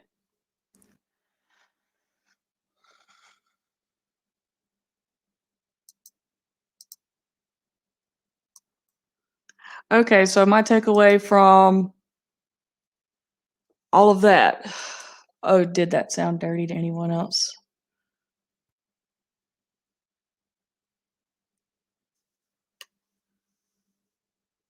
Brooke said maybe he thought 76 was the highest in his class. Yes, he is so weird. And Kat, you bring up a good point. I definitely do miss when the media was able to actually put forth truth instead of spread gossip. That's basically what it is now, gossip and activism. What else? Probably a potty break, Kat. Let's see what else we got.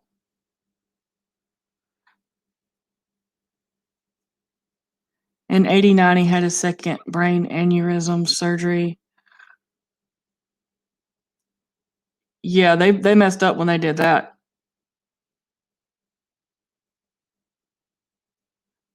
I don't understand why people lie about things that are so easy to debunk.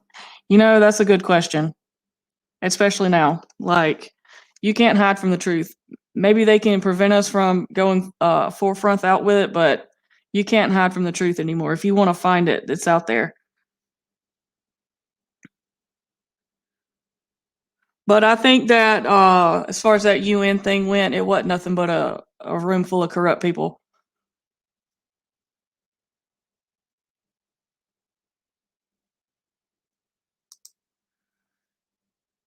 Good morning. Thanks for coming. Yeah, people do believe him, and you still have people that defend him just because they watch the wrong channels. But hopefully, a lot of people are waking up and are actually seeing what's going on, and it's getting harder and harder for their little unity and equity and hiding behind all these labels as they're actually doing things that is non-beneficial for our country.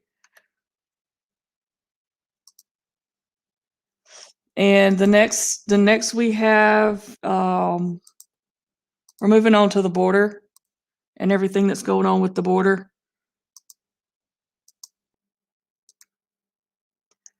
And this one is another Newsmax, fake news, outraged over fake news. What is happening on our southern border is inexcusable, and it's putting lives at risk. The problem stems, of course, from an administration that would rather import poverty, stoke the flames of division, and communicate through lies than it would keep people safe. Right now, under a Texas bridge in Del Rio, Texas, sits 15,000 Haitian migrants, apparently with more on the way. To Homeland Security Secretary Alejandro Mayorkas, this is not horrific, he says. A fake news story of bogus accounts of Border Patrol on horses using whips against illegal border crossers. This, to Mayorkas, even though the whole story's phony, is horrific. Secretary, what was your initial reaction when you saw these things? I was horrified by what I saw. I'm going to let the investigation run its course, but the pictures that I observed troubled me profoundly. That is not acceptable. We will not tolerate mistreatment, and we will address it with full force. What an idiot. I wish he was this angry, you just saw there, over the fact that our country's being invaded. But no, here's the problem with his faux outrage. These aren't whips, they're reins. And in every video I reviewed and Border Patrol administrators reviewed as well, there's no evidence of agents using those reins to steer a horse against migrants. In fact, Border Patrol issued a statement that agents spin the reins to keep migrants away from the horses for their own safety. But instead, typical to the left's war on cops mentality, even though Border Patrol doesn't even carry whips, you get a web of lies designed to get you to hate the men and women keeping all of us safe. He also felt they were horrific and horrible. I don't know anyone who could watch that video and not have that emotion. This is not who we are. That's not who the Biden-Harris administration is. What I saw depicted about those individuals on horseback. Whoa. Pause it. First off, you freaking pieces of shit. Just last year, y'all were downgrading the Trump cages. That got built when? Go ahead. That got built when? They got built in the Obama administration. Obama. Who built the cages, Joe? Administration. You dumb fucks. This is all y'all's fault. Every bit of it. Who built the cages, Joe? Say our border agent on horseback is racist and taking us back to the slave days. What the fuck is wrong with you people? And anybody that thinks like these dumb motherfuckers.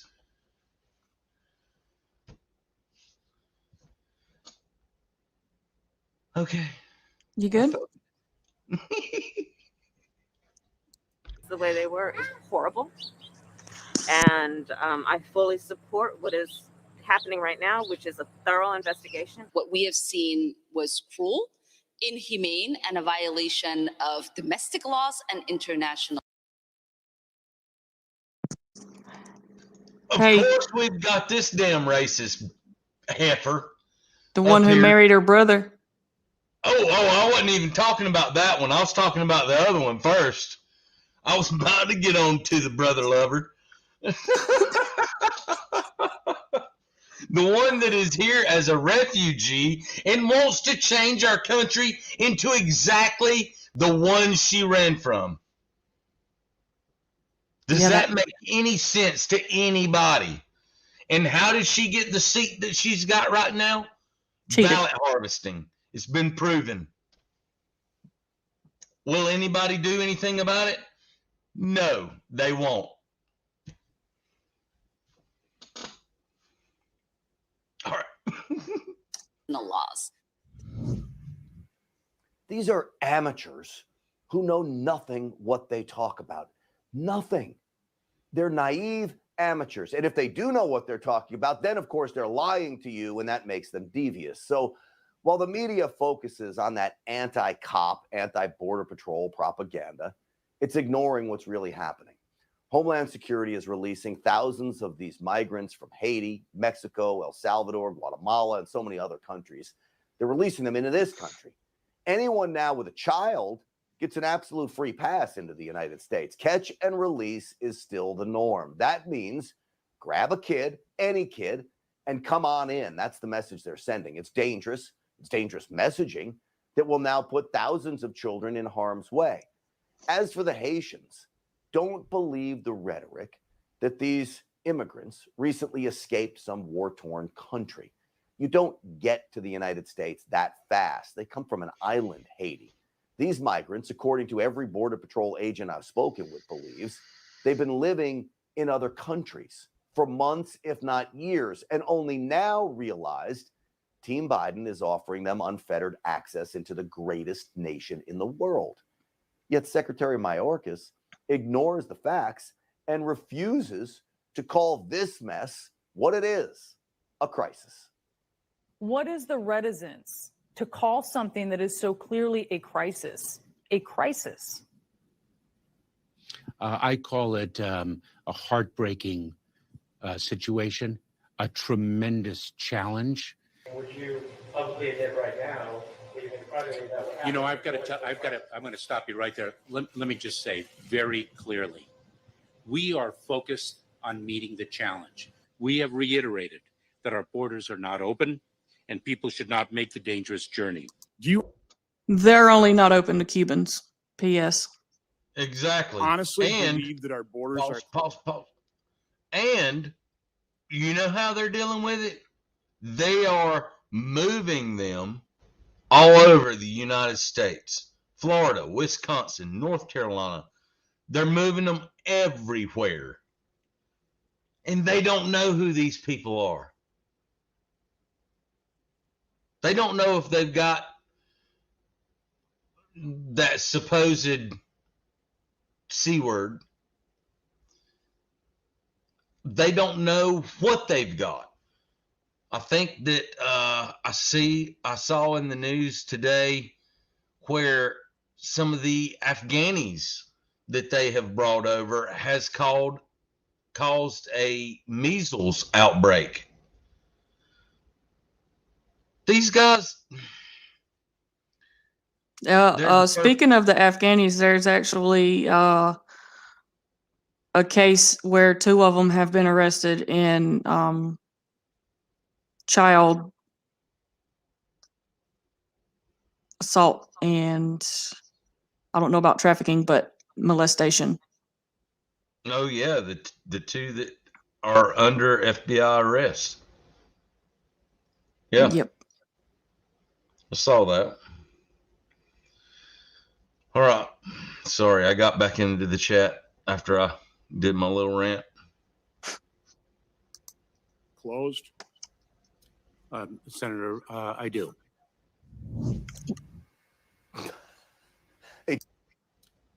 Senator, I do. Hold on. Do you honestly believe that our borders are closed? Senator, I do. They do? Well, if that was the case, Border Patrol wouldn't need horses to stop them from coming across a river. These aren't the only people, though, flooding into our country right now, not the ones from Haiti. Team Biden is bringing in Afghan refugees in record numbers as well. Brace yourself for this. Today, Secretary Mayorkas also admitted that only 3% of the Afghan evacuees are special immigrant visa holders, meaning an Afghani who helped Americans during the war. 3%. On top of that, of the evacuees rescued from Afghanistan, only 7% were U.S. citizens, only 6% were lawful permanent residents. That's only 13% of the evacuees that came into our country. Who are the rest? Unvetted Afghans, possibly terrorists, because the Biden administration is allowing anyone in. And guess what else we're finding out about this group of people? Like the migrants at our southern border, they are not being asked for proof of vaccinations, and they are not being forced to get the China virus vaccine. Here's what they are doing: bringing in all kinds of other diseases. According to the CDC, 16 of these refugees have confirmed cases of the measles. Others have tuberculosis and malaria. We're talking about an unvetted 7th century country coming here.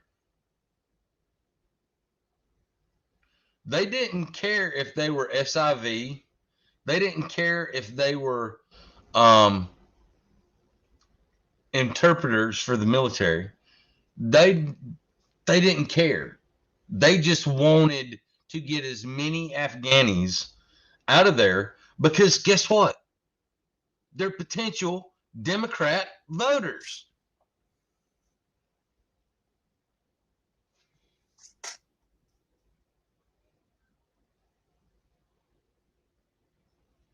That's it.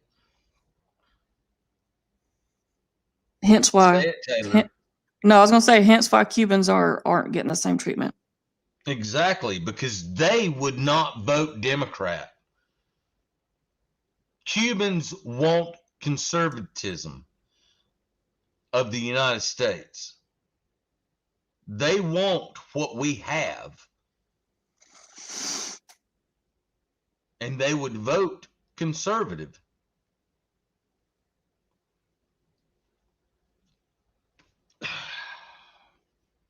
And that ain't racist. That ain't me being racist. The Central Americas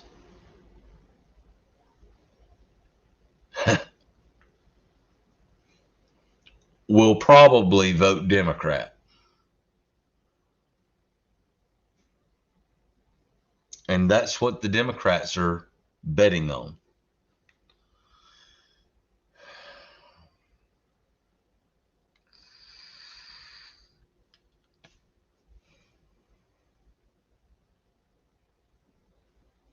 You good?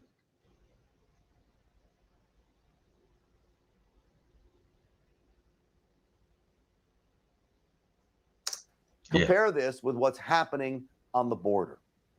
This is nothing short of an invasion, and I believe an invasion by design. So for every 2 Americans that are born in this country, every 2, we get 1 illegal that just waltzes in if we keep up this pace.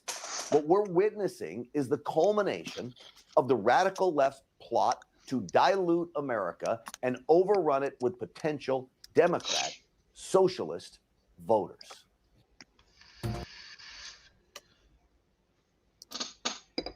Facts. It's facts.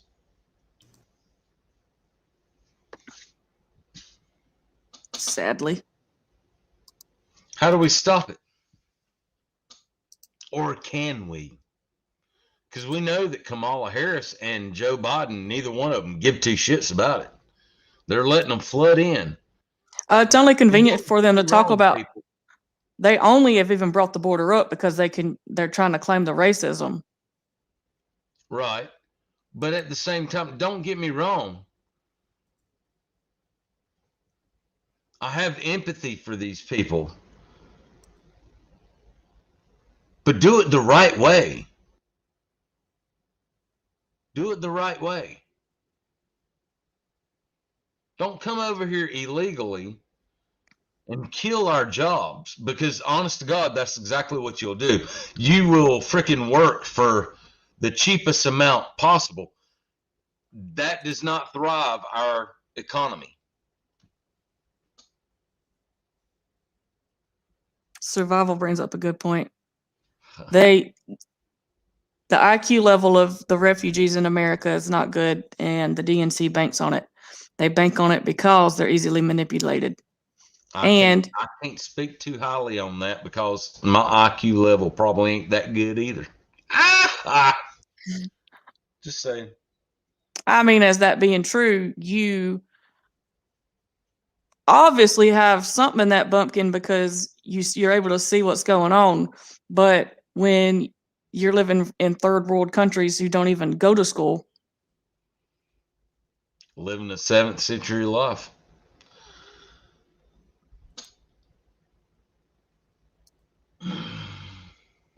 Oh, more racism. Yes. She has left, jam it down our throat. Look at them ears. They about to touch her titties. Man, I'm telling you what, I can't stand her. She's a Black Pelosi. No. She's a female Al Sharpton.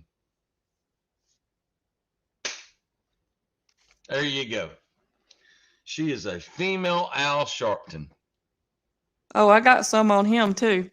Yeah. Oh. Yvette Clark, and I want to thank Ms. Beatty for the leadership that they're providing on this issue. I'm pissed.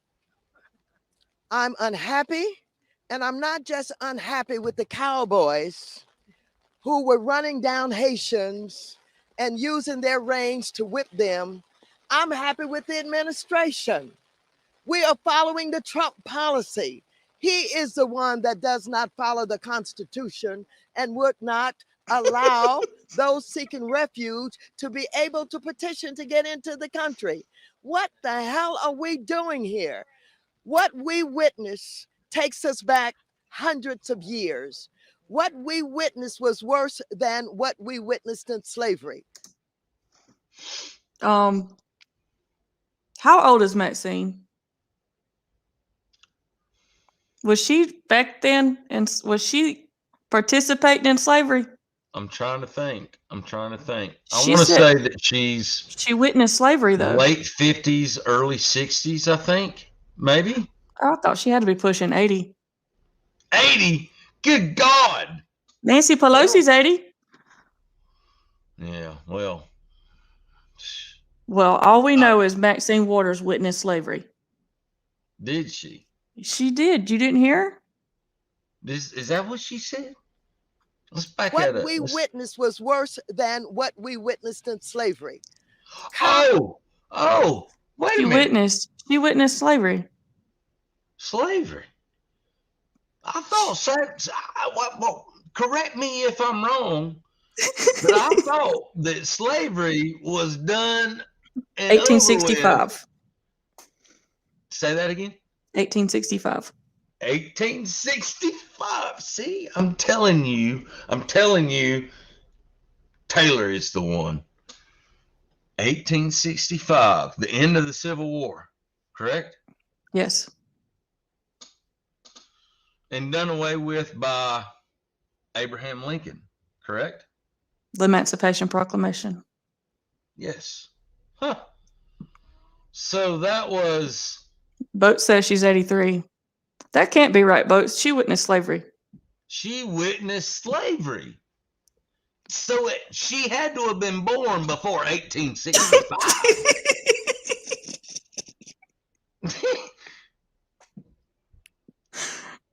And to be honest with you, the videos and the photographs, even the photographers spoke up and said, this is not what these photos portray. But what the fuck? Everything nowadays is racist. Hell, fire wearing cargo pants is racist. Boxer shorts is racist. Excuse me, I don't feel comfortable having these hugging freaking underwear that make my crotch stand straight out. Oh, Lord. I'm just saying, everything is fucking racist. Oh shit! I got them cracking up on the porch.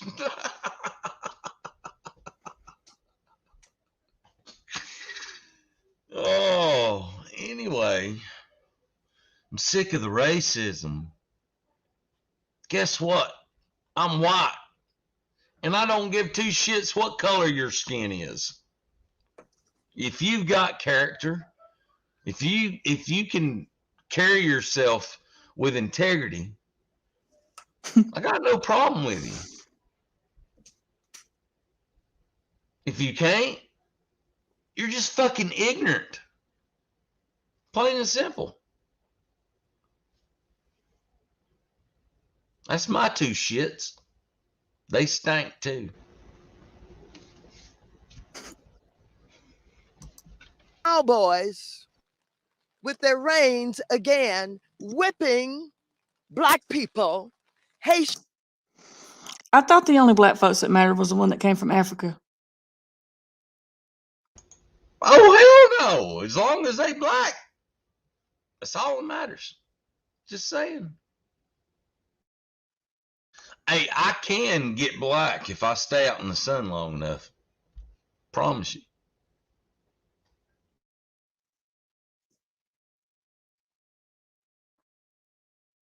That's right, Kat. See, she agrees with me, don't she? We are Americans. I wonder if they're in on it. They can't be this dumb. Who? Are these people going and saying that the Border Patrol is racist and they're whipping people? Do you think that narrative? You think they all collaborated together and came up with this little theory and used it as a way to demean the Border Patrol? Because they don't talk about the border until just now, and they only talking about it because they're pushing a racist narrative. But do you think that they've already hit them? They took the horses away. They took the horses away, and those guys are on administrative leave. Yeah. But they're doing an investigation. But here's what I want to get at is all these things that's been popping out, especially over the past 4 years and mostly in the past year, with things being said that is completely made up. Well, we don't get no apologies when it actually comes out of truth. No, they thought it just gets swept underneath the rug. So by sweeping all this stuff underneath the rug, is there going to be a press conference? As well, I mean, look, they're still fighting some of this stuff. Oh no, I agree. You see what I'm saying? But I mean, look at the Durham investigation. They're still fighting it, and that was from what, 2016, 2017.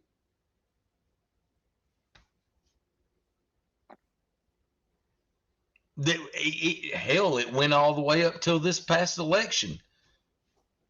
They tried to freaking impeach Trump for this shit for, what was it, 3 impeachments? 2 impeachments. 2. You know, I don't know if they're just, what is that word where they believe the lies that they tell? What's that word? Delusional? Compulsive liar? No, compulsive is continuously repeating it. I'm talking about the ones that believe the lie. What's that word? But anyway, I don't know. I don't know. What I do know, this woman is full of shit.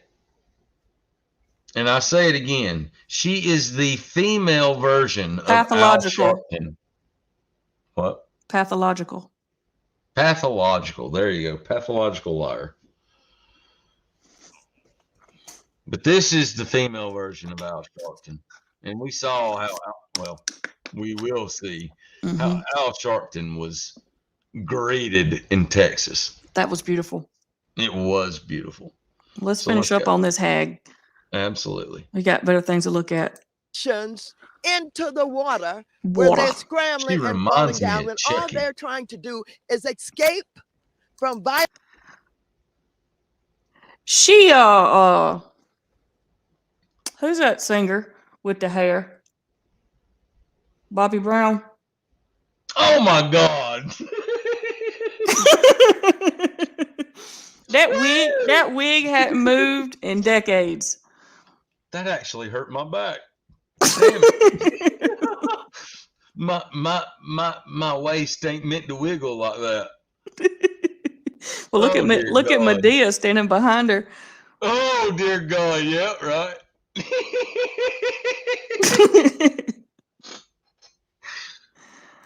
Violence in their country. Yes, it is unfortunate that it is the poorest country in this hemisphere. It is unfortunate that they have no stable government right now. It is unfortunate that they've had to live through earthquakes. I've been working with Haitians for 30 years. I've been working through 2 coups d'etats. I went to the Central African Republic and I brought back Aristide after he was exiled into the Central African Republic. They have always been between Canada and France and the United States treated worse than anybody else. And Wait a minute. so, yes. Wait a minute, but we just shit on France. Mm-hmm. But we just shit on France, and she's going to bring France's name up? Really? They ain't going to back you on this, you dumb heifer. I mean, seriously. What the fuck? Oh, my God. This administration is a joke.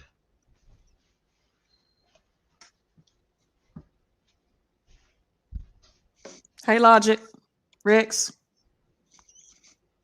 Sorry, I put my thumb up for it. We are here and we're organized and we're saying to the president and everybody else, you got to stop this madness. And I want to know in the first place, who's paying these cowboys to do this work? You is, Maxine. What? You is. Maxine Waters is. We are.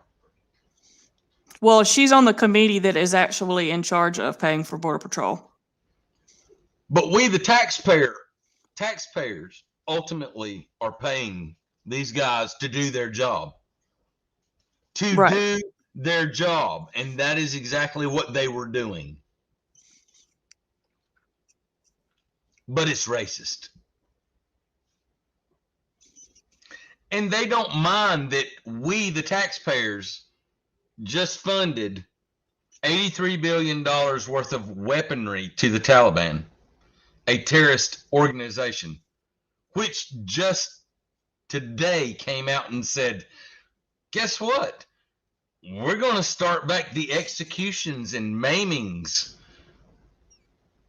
But they're good guys, and they've turned over a new leaf, right? Ain't that right, Uncle Joe? You dumb senile fuck.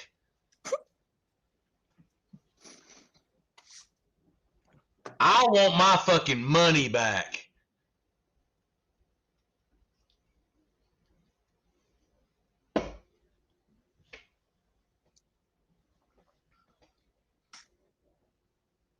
You good?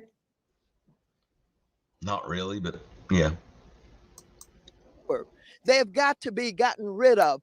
They've gotten to be stopped. It cannot go on. And so I thank all of you for being here today. Write the story. Tell the story about what is going on. And let people know that they're trying to take us back to slavery days and worse than that.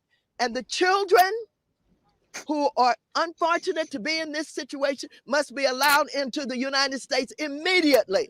Not tomorrow, not next week, not next month, but immediately. Yeah. Oh, I need the Setting. I know you got something to say.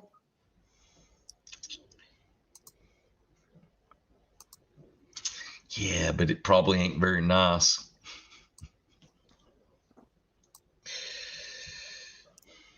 Slavery days. Slavery days. She witnessed it. She witnessed it all right. I think somebody needs to really go back and teach her. Really teach her. Is it making your head hurt? Her It's and so Al it's Sharpton have got to be the two most racist individuals that I've ever met in my life. And then we've got all of these brainwashed and this is going to sound racist. All these brainwashed white people that are just bowing down to this bullshit. They are freaking hand feeding you shit. How's it taste, people? She had to run because she needed. Hell, I might join her on some of that hooch, even though the wife don't allow it.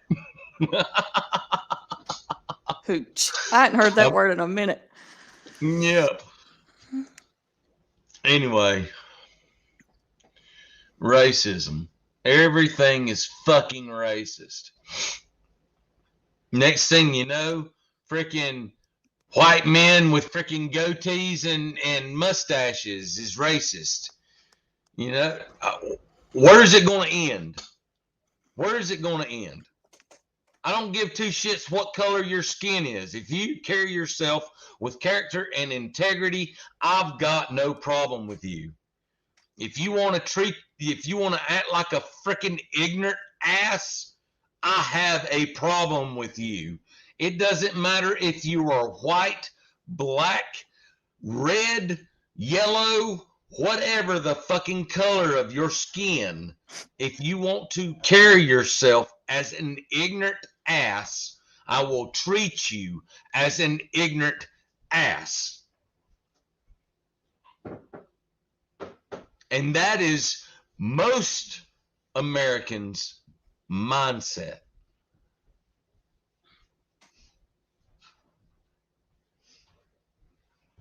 Am I wrong? No.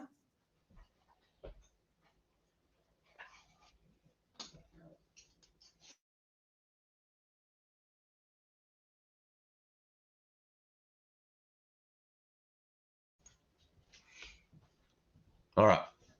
What's up next? Next, we got, this is such a pathetic White House. And this is where we're going to see the appearance of the race pimp. This week when we learned the Biden administration and DHS are seeking a private contractor to run a migrant detention facility at Guantanamo Bay. We all just pondered the reaction if Trump had tried to send migrants to a prison camp in Cuba.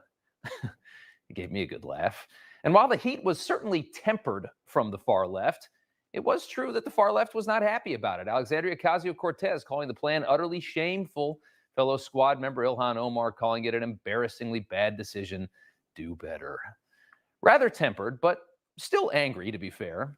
The fake horse whip story also drummed up a lot of outrage, still drummed it up today, as people who are too stupid to know what reins on a saddle are just keep complaining. But in reality, it has nothing to do with whips or Gitmo. These are just details, of course. The larger picture is the left simply infuriated by any resistance at all to an open border, even though, as you have seen, the border couldn't get much more open than it is. DHS telling Newsmax there are less than 5,000 Haitian migrants under that now famous bridge in Del Rio, Texas. It was about 15,000 just a few days ago. Only 1,400 have been sent back to Haiti. They give us that number to pacify the vast majority of Americans with their jaws on the floor, watching our southern border be overrun by Central Americans and now Haitians. The administration knows most Americans, even most Democrats, don't approve of this utter nonsense we watch every day as the White House tries to tell us that our border is actually closed.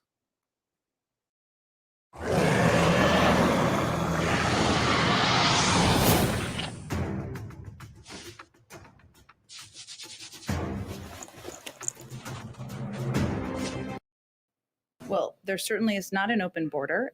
We are continuing to employ our immigration proceedings and process and restrictions at the border.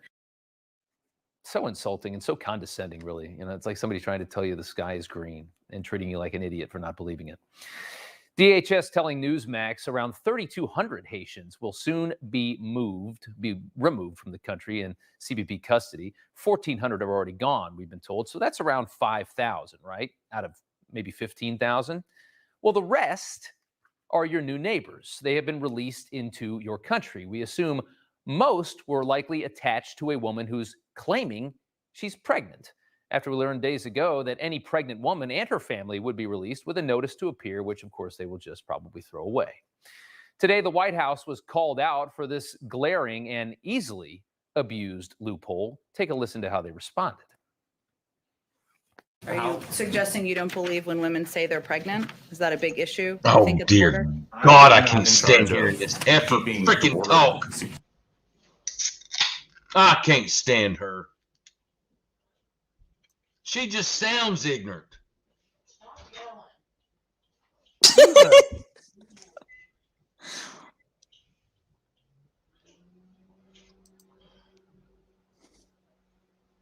I'm getting called down on my own live stream. Pregnant women are posing a big threat. Is that what just happened?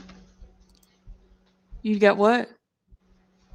Am I getting called down on my own live stream?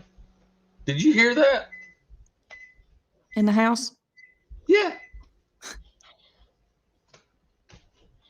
No respect. No respect. None.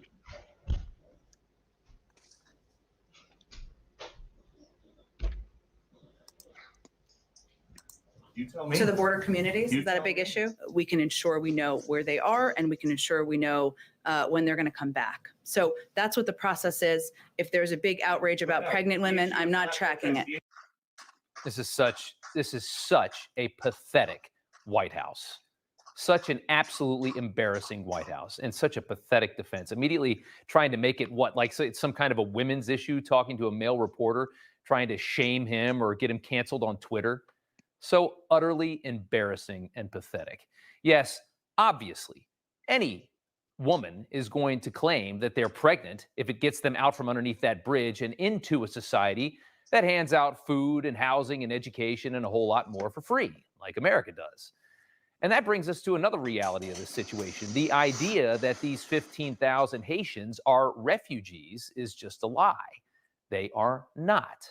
After the 2010 earthquake that decimated Port-au-Prince, nearly 100,000 Haitians were granted asylum in Brazil, and a lot of others went to other places in South America like Chile. Brazil is not oppressing these people. Most were happy to stay there for the past 11 years. It's a hell of a lot better than Haiti, even before the earthquake in Haiti.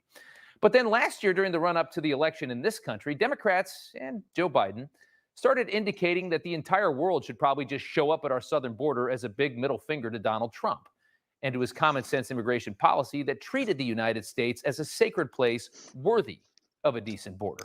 We all remember candidate Biden here 1 year ago. Please donate just $5 to help win the 5 seats Republicans need to flip the House. I would, my in fact, God, make you gotta sure log that into my account there is, eventually. we immediately surge to the border. All those people are seeking asylum. They deserve to be heard. I apologize. That's 2 years ago. That was during the primaries. From that moment, everything changed. Caravans began forming, and the new administration's ridiculous policies began luring Haitians who had already taken asylum in Brazil or other countries to say, let's ditch this country. Let's head out for a much better deal. And it's not just Brazil. As I said, Texans are finding IDs from Chile all over the ground near the border. Refugees don't come from Chile. Rich white people vacation in Santiago. This is not an oppressive. I want to know nation why they're that spawns- ditching their identification. Why are all of them ditching their identification? So they can claim refugee status. You have to come from a country that is not persecuting, but come from a country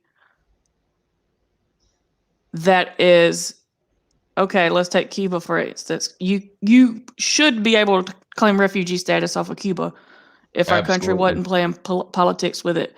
But because Chile is not a country that puts their citizens in danger or harm's way, that is why they have to drop these IDs, because they are Haitians by culture, but they're not Haitians, as like some of them left Haiti a long time ago and then went to Chile. So because they're not natural born Chileans, or however you would say it, they're ditching the Chile IDs so they can claim the refugee status.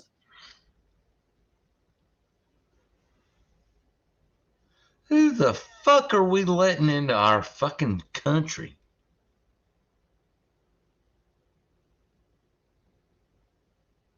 And why is the world, or the country, not world, the country, why is the country not worried about this shit? Why? I don't know. But I have another opinion about all of this. So yeah, let's go.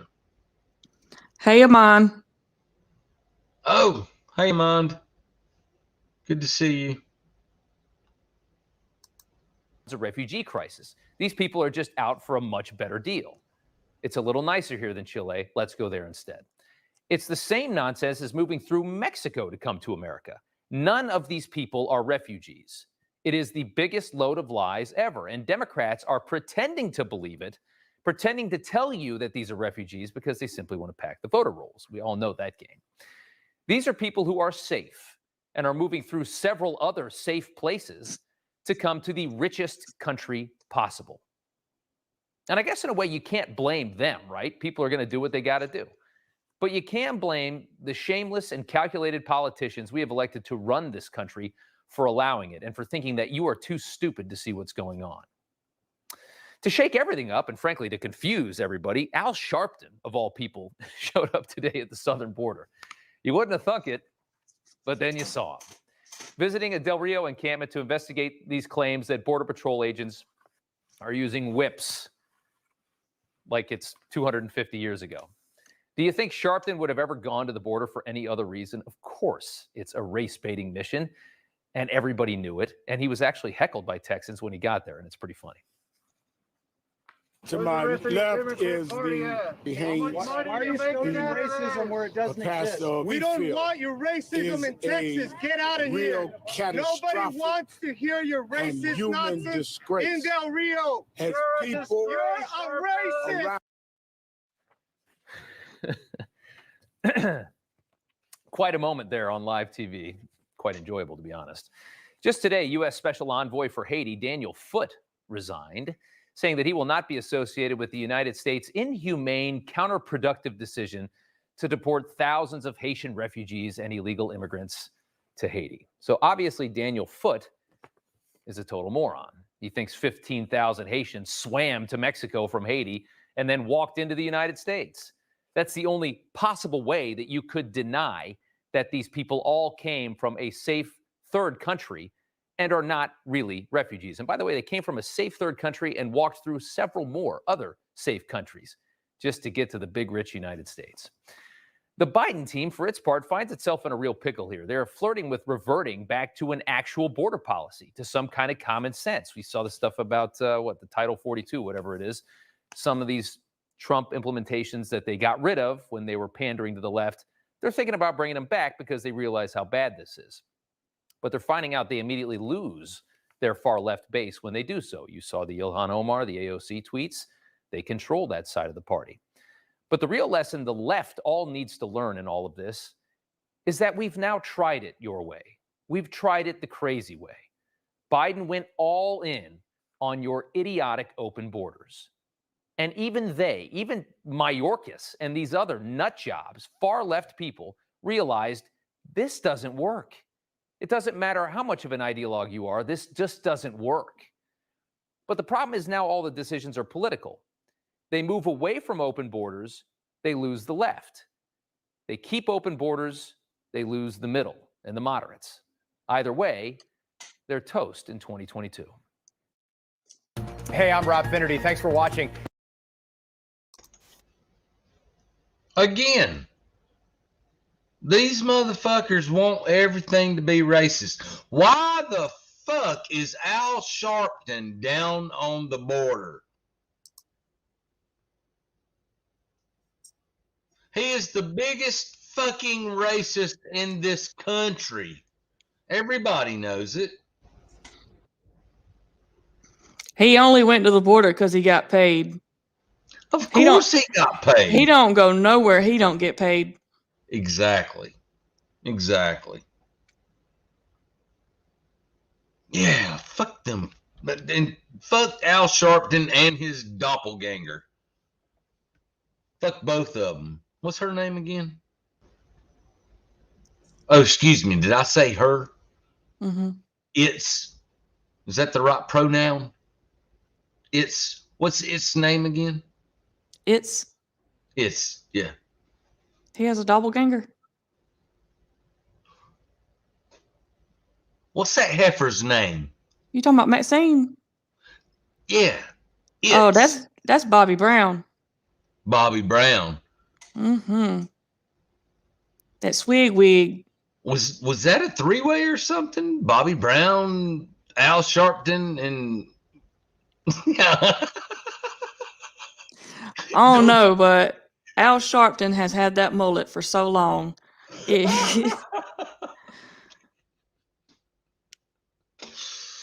All right. He reminds me of that Cat. He reminds me of that Cat Williams stand up. What, back in the what was it? I think it was in the 90s, early 2000s, when Cat was doing the stand up, and he had that mid 90s to the early yeah. All right. Now this one is gonna be explaining a lot of the backstory that people don't want to see or hear. I mean, I'm not talking about us, but you know. You've got to ask yourself as you watch the historic tragedy that is Joe Biden's immigration policy, what's the point of this?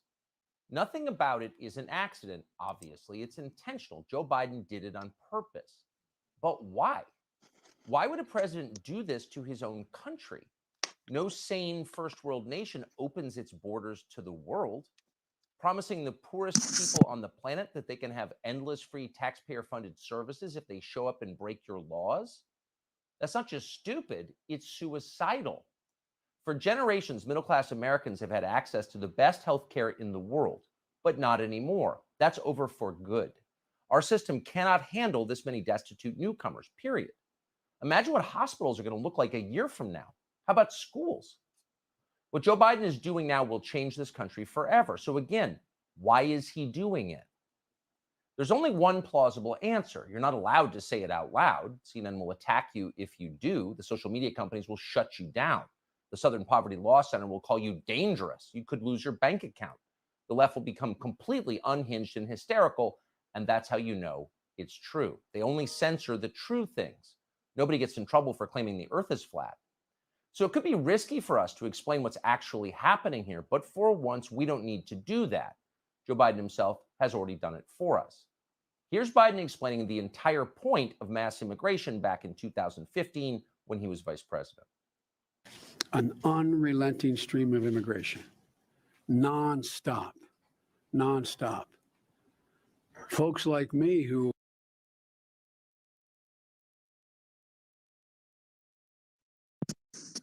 I don't know what just happened, but I was trying to point out who's sitting next to him. were Caucasian of European descent. There's several Well, of Haitians shoot. trying to, it's true. Sir, you're not allowed to censor the truth to do that. Well, I just Joe Biden messed something up. 15 when he was vice president. Hold on. Why is it doing that? But this guy right here, pay close attention to who that is. Unrelenting stream of immigration, nonstop.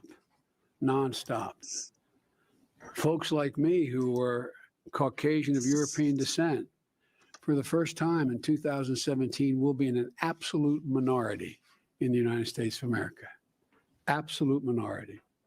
fewer than 50% of the people in America from then and on will be white European nonstop.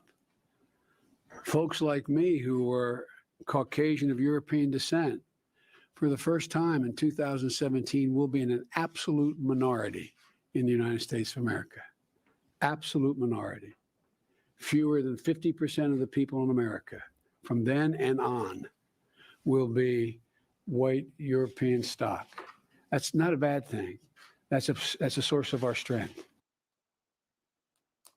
An unrelenting stream of immigration. But why? Well, Joe Biden just said it, to change the racial mix of the country. That's the reason, to reduce the political power of people whose ancestors lived here and dramatically increase the proportion of Americans newly arrived from the third world. And then Biden went further. He said that non-white DNA is the, quote, source of our strength. Imagine saying that. This is the language of eugenics. It's horrifying. But there's a reason Biden said it. In political terms, this policy is called the Great Replacement, the replacement of legacy America. I want to make a statement and say that there's certain implications that's going on at this moment with things that we're dealing with to help this thing that he just mentioned happen.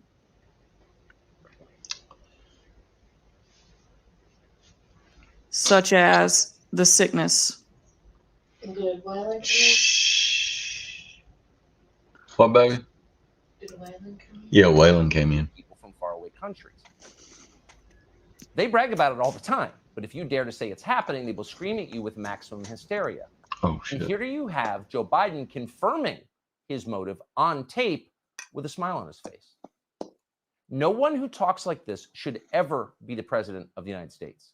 The president of the United States has a moral obligation to represent all Americans equally, not just those of a specific color. For 4 years, remember, they told you that Donald Trump was a racist.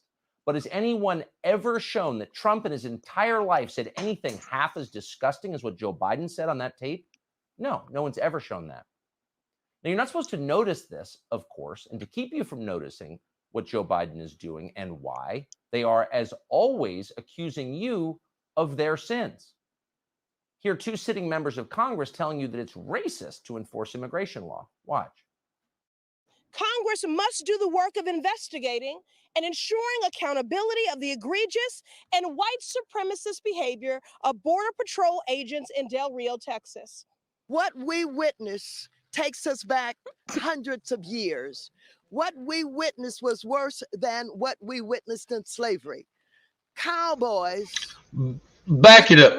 Wait a minute. Let's back it up. Let's back it up to what's her name before Maxine Waters. Whipping black people. That bald-headed heifer. Haitian. And ensuring accountability of the egregious and white supremacist behavior of Border Patrol agents in Del Rio, Texas. Behavior. What we witnessed takes us back hundreds of years. What we witnessed was worse than what we witnessed in slavery. Cowboys with their reins again, whipping black people, Haitians, into the water where they're scrambling and falling down when all they're trying to do is escape from violence in their country. It's worse than slavery, enforcing our own laws. That was Maxine Waters. Everything she just said is a lie. The Haitians now in Texas aren't trying to escape violence in their own country. They haven't been in Haiti in years. They have been living in South America. Many even had refugee status in South America in countries like Chile and Brazil. But that wasn't good enough. They waited for Joe Biden to become president, and they came here for the free health care and housing that Joe Biden promised them. At the taxpayers' expense. Why wouldn't they? You would. Who wouldn't? So here's what it looks like tonight in South Texas. A stunning scene more reminiscent of a third world country than the United States. Over 10,000 migrants are crammed underneath the international bridge here after crossing illegally into the United States. Many using sticks, plants, and whatever they can find to build shelter as they wait to be processed by Border Patrol.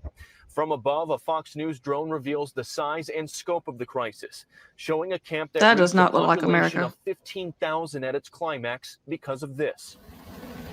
Over the weekend, we gained exclusive access to a boat on the Rio Grande, and we watched as a constant stream of hundreds of migrants crossed the river from Mexico, entering the United States illegally, hundreds at a time gathering on the shoreline before walking to the bridge. That look like the country you grew up in? No. We don't have to put up with this. We could solve it in a day. The administration could send these people back immediately. Haitians are not bad people. A lot of them are great people. But we have no obligation to let them into our country. American citizens owe no debt to Haiti. Haiti was never an American colony. Haiti has been an independent country for more than 200 years, since 1804. And for much of that time, we have sent Haiti a whole lot of aid. So however sad and dysfunctional Haiti might be, it is not our fault. That's for sure. And yet Joe Biden is now punishing Border Patrol officers who tried to enforce the law, who dared to deter Haitians from entering this country illegally. With their reins. Putting them under investigation. They were reins. It doesn't matter to the Biden administration. The officers' real crime was trying to do their job, trying to stop illegal migration into this country. They've now been suspended. They will likely be fired. Can you imagine punishing law enforcement for enforcing the law? This is insane. Why do American citizens have a duty to follow the law at this point? That's an honest question. People are going to start asking that question. The White House spent most of today calling those officers' actions horrific. Really, how were they horrific? The White House never told us. That's because no one ever cared about whether the whip was real or not. Joe Biden's press secretary is an accomplished liar, so she understands the principle well. Here she is in one of the great clips of all time, claiming that, unlike you, Haitians do not need to show vaccination cards. Why? If somebody walks into the country right across the river, does somebody ask them to see their vaccination card? Well, let me explain to you again, Peter, how our process works. As individuals come across the border, and they are both assessed for whether they have any symptoms. If they have symptoms, the intention is for them to be quarantined. That is our process. They're not intending to stay here for a lengthy period of time. But you're mandated for the rest of the fucking country. But they're not going to stay here very long. They're not going to stay here very long. Yeah, imagine that. They might not stay here very long.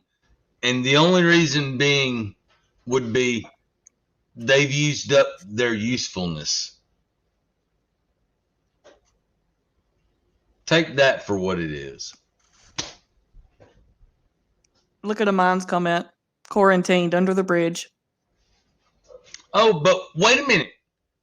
One day it was reported 15,000 and they showed it. It was insane. The very next day, they are gone. I'm telling you.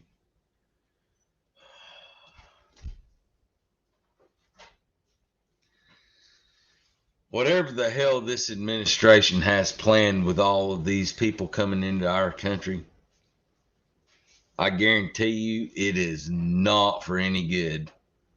Just saying. We got the next one up? Or is this...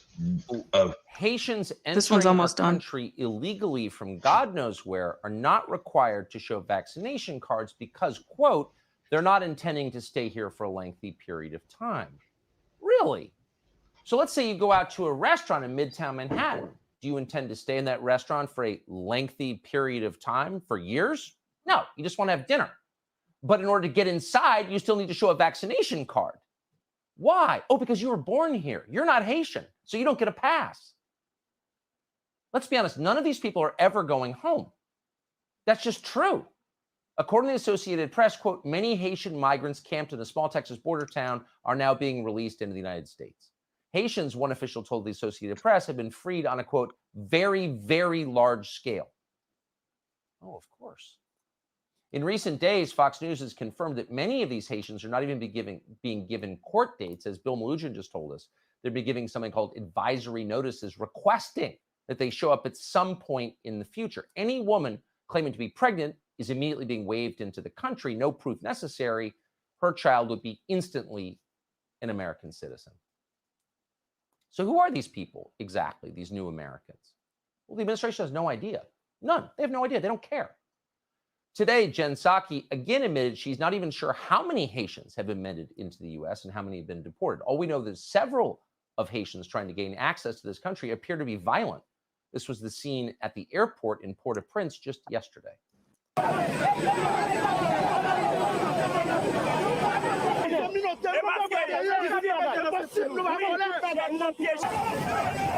The scene at Port-au-Prince Airport in Haiti is volatile. Angry Haitians dropped off here by the Biden administration throw rocks and shoes at the plane that carried them home. 3 U.S. ICE officers were reported injured during incidents on the tarmac. Throwing rocks at ICE officers. The Biden administration has made it clear it's not going to do anything about this, of course. The governor of Texas isn't doing much about it either. That would be Greg Abbott, a Republican. In a matter of moments, Greg Abbott could deploy the National Guard, the Texas National Guard, to shut off the southern border completely, protect his state and the rest of the country. He's refused to do that. Instead, he's just deployed just over 1,000 of the 19,000 troops he controls. Why is that? Why not save the country if you have the power to do that? Why not save your own state? We don't know. Greg Abbott refused to come on the show and tell us. In a moment, we'll speak to one of his primary opponents about what should be done to protect all of us.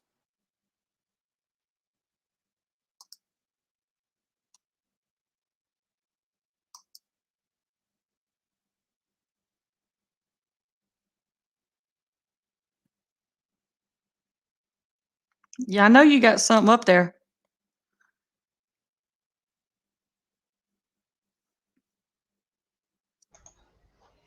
I had myself muted.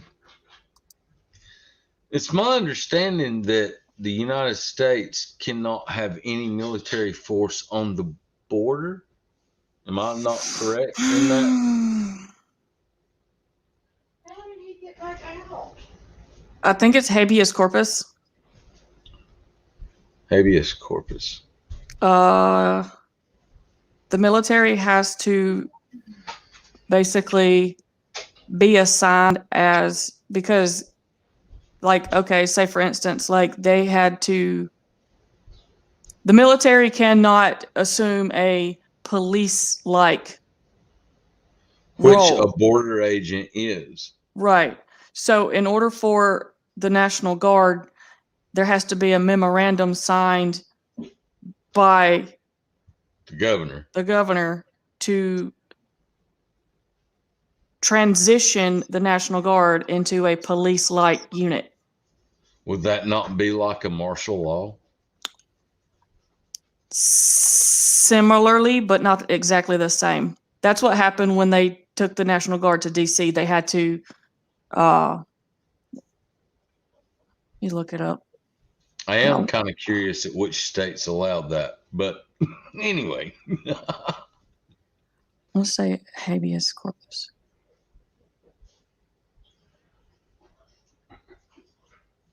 I'm just curious at the jab that Tucker Carlson did at Texas Governor Abbott.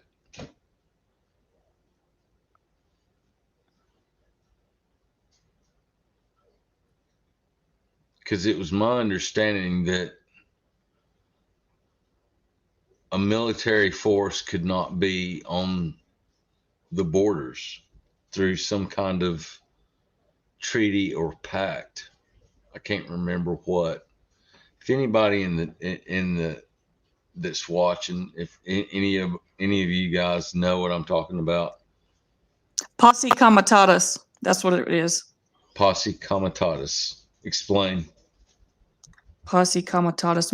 Military power in law enforcement. The Posse Comitatus.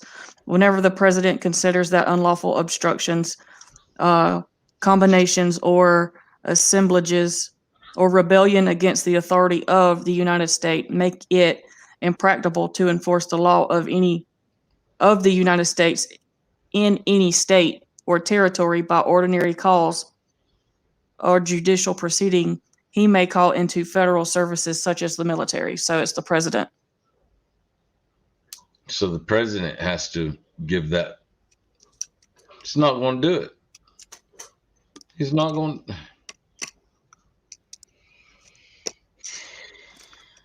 which could explain why there's not a presence. There's not a presence because they don't want a presence. They want this to be the distraction.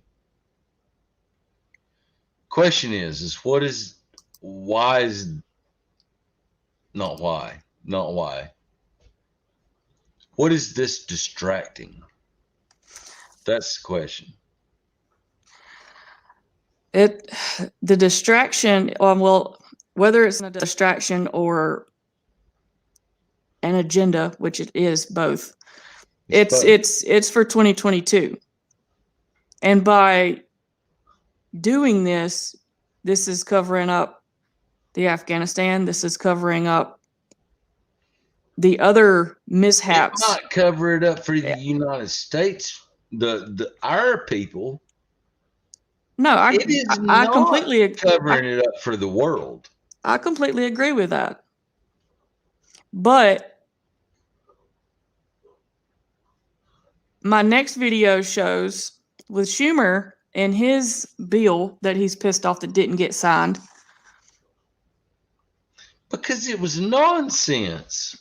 Well, in that it was an automatic to make the, in quote, refugees legal citizens, because by doing that, then they could vote,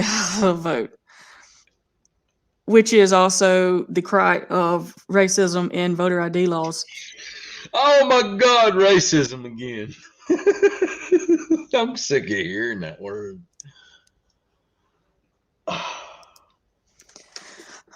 Rex I says, do want to get some porch talk time.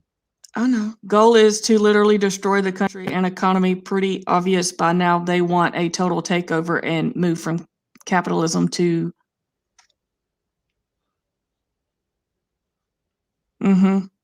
else.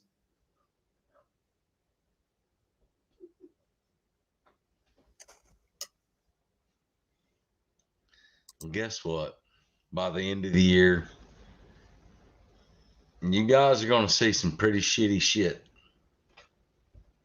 I mean, some diarrhea type shit.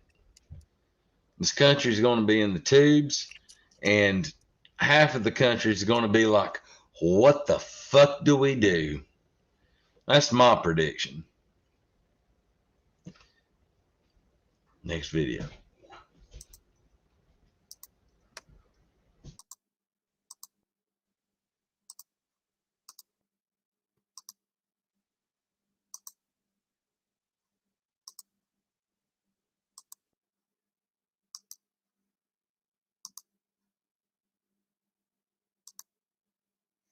This one is Schumer's massive amnesty bill gets a death blow in Senate. Schumer's massive amnesty bill gets a death blow in the Senate. That's right. The Senate parliamentarian just gave Chuck Schumer some really bad news.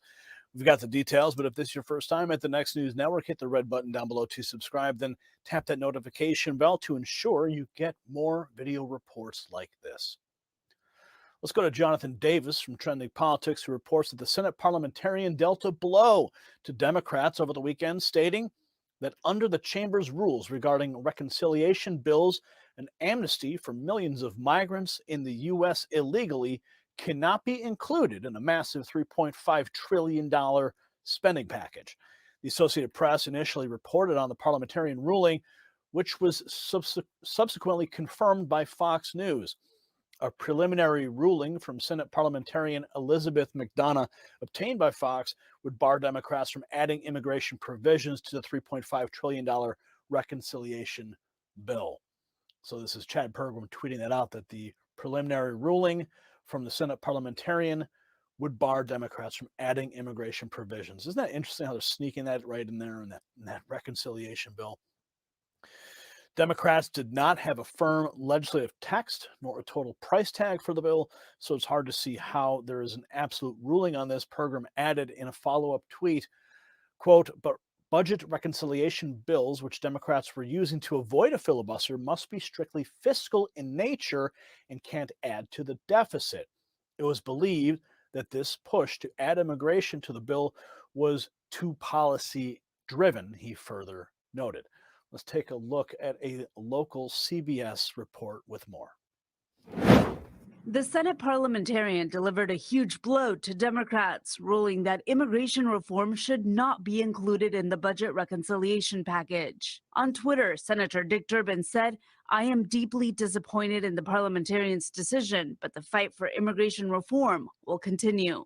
Democrats were hoping to provide a road to citizenship to about 8 million people, including Dreamers, TPS recipients.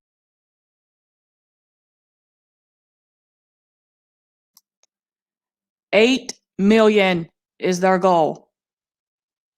Oh hell, they're well within that range already. With the Afghanis and the freaking people come across the border, who knows how many people we've got in here already? That's if they're even counting. Ain't nobody counting. They don't give two shits. They want them in. Come on. We'll ballot harvest you as well as we will everybody else. Reconciliation package. What's that? We'll ballot harvest you as well as we will anybody else. That would enable them to pass the immigration bill with only 50 votes in the Senate, meaning they wouldn't need any Republican support. Senator Durbin also said Democrats prepared an alternative proposal for the parliamentarian. But in her ruling, the parliamentarian said any budget effect of the immigration measure was merely incidental to the overall policy impact. Senator Mitch McConnell said he's glad Democrats failed in their effort to shove massive amnesty into the reckless taxing and spending spree. The ruling means passing immigration reform outside of the reconciliation package will be next to impossible for Democrats to accomplish. Senate Majority Leader Chuck Schumer responded to the news on Twitter, in which he also posted a statement. He wrote, "We are deeply disappointed in this decision, but the fight to provide lawful status for immigrants in budget reconciliation continues. We will continue fighting to pursue the best path forward to grant them the ability to obtain lawful status." I mean, they're just reaching for voters. That's all they're doing. That's pandering. They're right that one of the spending bill's biggest Democrat critics, Senator Joe Manchin of West Virginia, said over the weekend that he wants Biden to wait on the legislation until next year, according to Axios. So the Democrats will stop at nothing to get their massive amnesty bill through Congress. Hey. Will this defeat finally force the Democrats to focus on securing our borders to stop illegal aliens from entering our country? Or will Democrats continue to only push their amnesty first agenda? Hey, leave your thoughts below. We'll see you with the next report. All right. Before we discuss this, I got one thing. Okay. Everybody that's watching right now, put a 1 in the chat, please.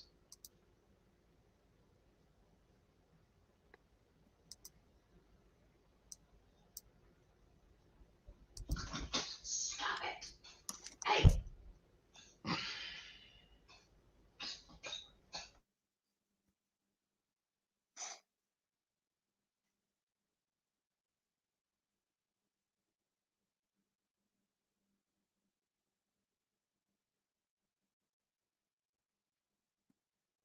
Leave her alone. Throw his ass outside. No, he just come in. All right. Stop it. 1, 2, 3, 4, 5. I'm seeing 5 so far.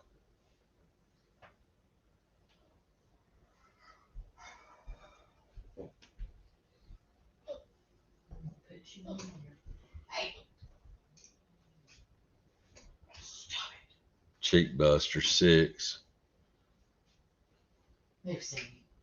All right. I might be one of them because I got my tablet. Yeah, you would be. All right. What'd you have in mind? Something just seems off. I'm seeing who I was talking in the chat, and I'm looking at that number up there in the top left-hand corner, and it just didn't add up. So, but anyways, it's I don't know. It's my penoidness. Penoid. You know, I'm always penoid. Anyway. Amnesty bill. Amnesty bill. Yeah. Making illegals citizens. I'll be right back. I got to deal with the freaking feral cat. Okay.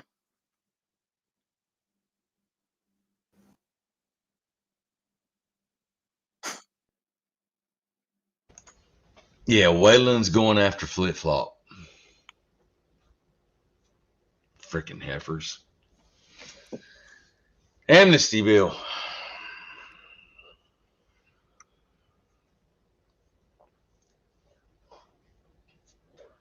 Seems a little unconstitutional, don't it? Depends on which side you're looking at it from.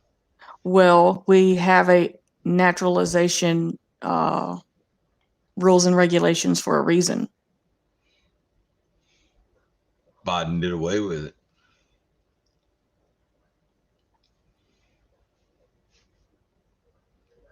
This is what the people voted for.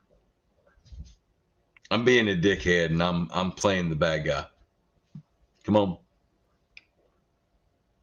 You being devil's advocate? I'm being devil's advocate. To be honest, this is probably the only thing he's kept his promise on, to be honest. To destroy everything Trump did. The immigration is the only thing he's kept his promise. Everything else he failed. I mean, this is a failure, but he did state that he planned on doing this when he was running. He welcomed them. But People didn't vote for him based off of his intentions. They voted for him based off of he's not Trump. And they voted. No. Wait a minute. Devil's advocate again. Because he's a great man. He's a great man. He's Uncle Joe. I can't do it. I can't do it. I cannot call him a great man.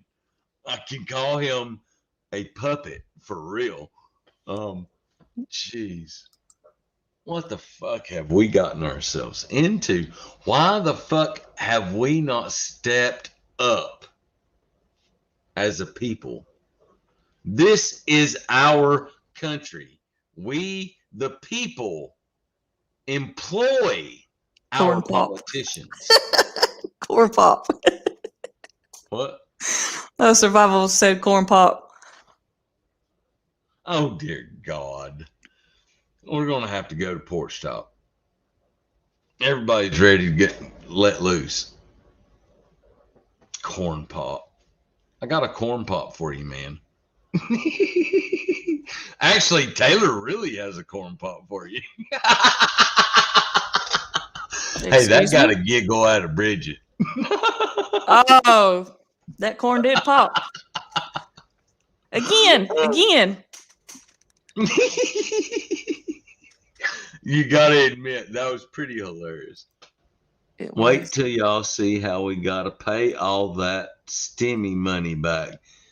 That ain't the problem. The problem is paying back the freaking $3.5 trillion bullshit bill they're wanting to pass. Oh, we got another one. You said that was the last one. All right, that was the last one on the border. Oh, Jesus. I ain't going to get no porch talk time. It was reported at that time that you had a number of meetings with Jeffrey Epstein, who, when you met him 10 years ago, he was convicted of soliciting prostitution from minors. What did you know about him when you were meeting with him, as you've said yourself, in the hopes of raising money? I had dinners with him. I regret doing that. He had relationships with people he said, would give to global health, which is a interest I have. Not nearly enough philanthropy. Stop her from doing that. That's ridiculous. Those meetings were a mistake. They didn't result in what he purported, and I cut them Please off. stop her. That goes back a long time ago now. There's, so Oh there's shit! nothing new Everybody on that. can hear. It was reported that you continue to meet with him over several years, and that, in other words, a number of meetings. What did you do when you found out about his background? Well, and I've said I regretted having those dinners, and there's absolutely nothing new on that. Is there a lesson for you, for anyone else looking at this? Well, he's dead, so in general.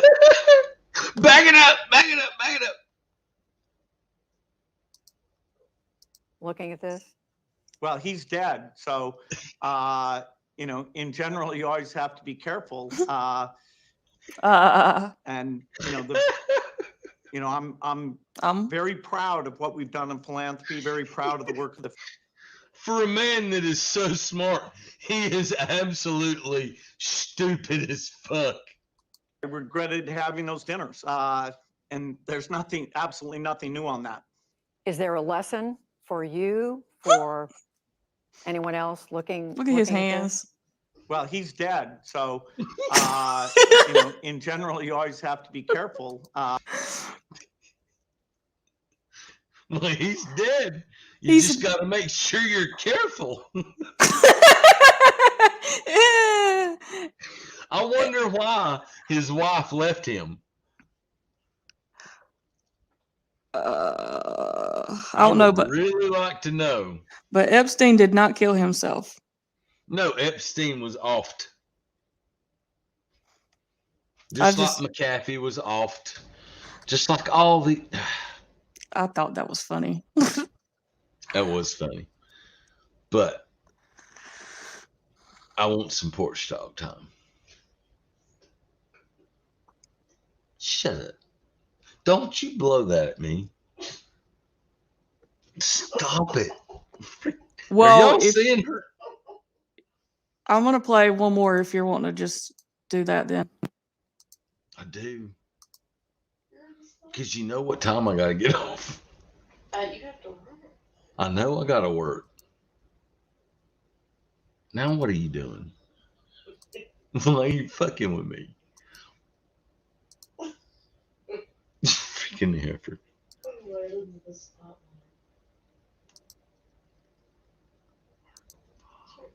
Article 5, the last best hope to save the United States. That's the focus of tonight's mini preamble. The U.S. debt clock is sitting at just shy of $29 trillion.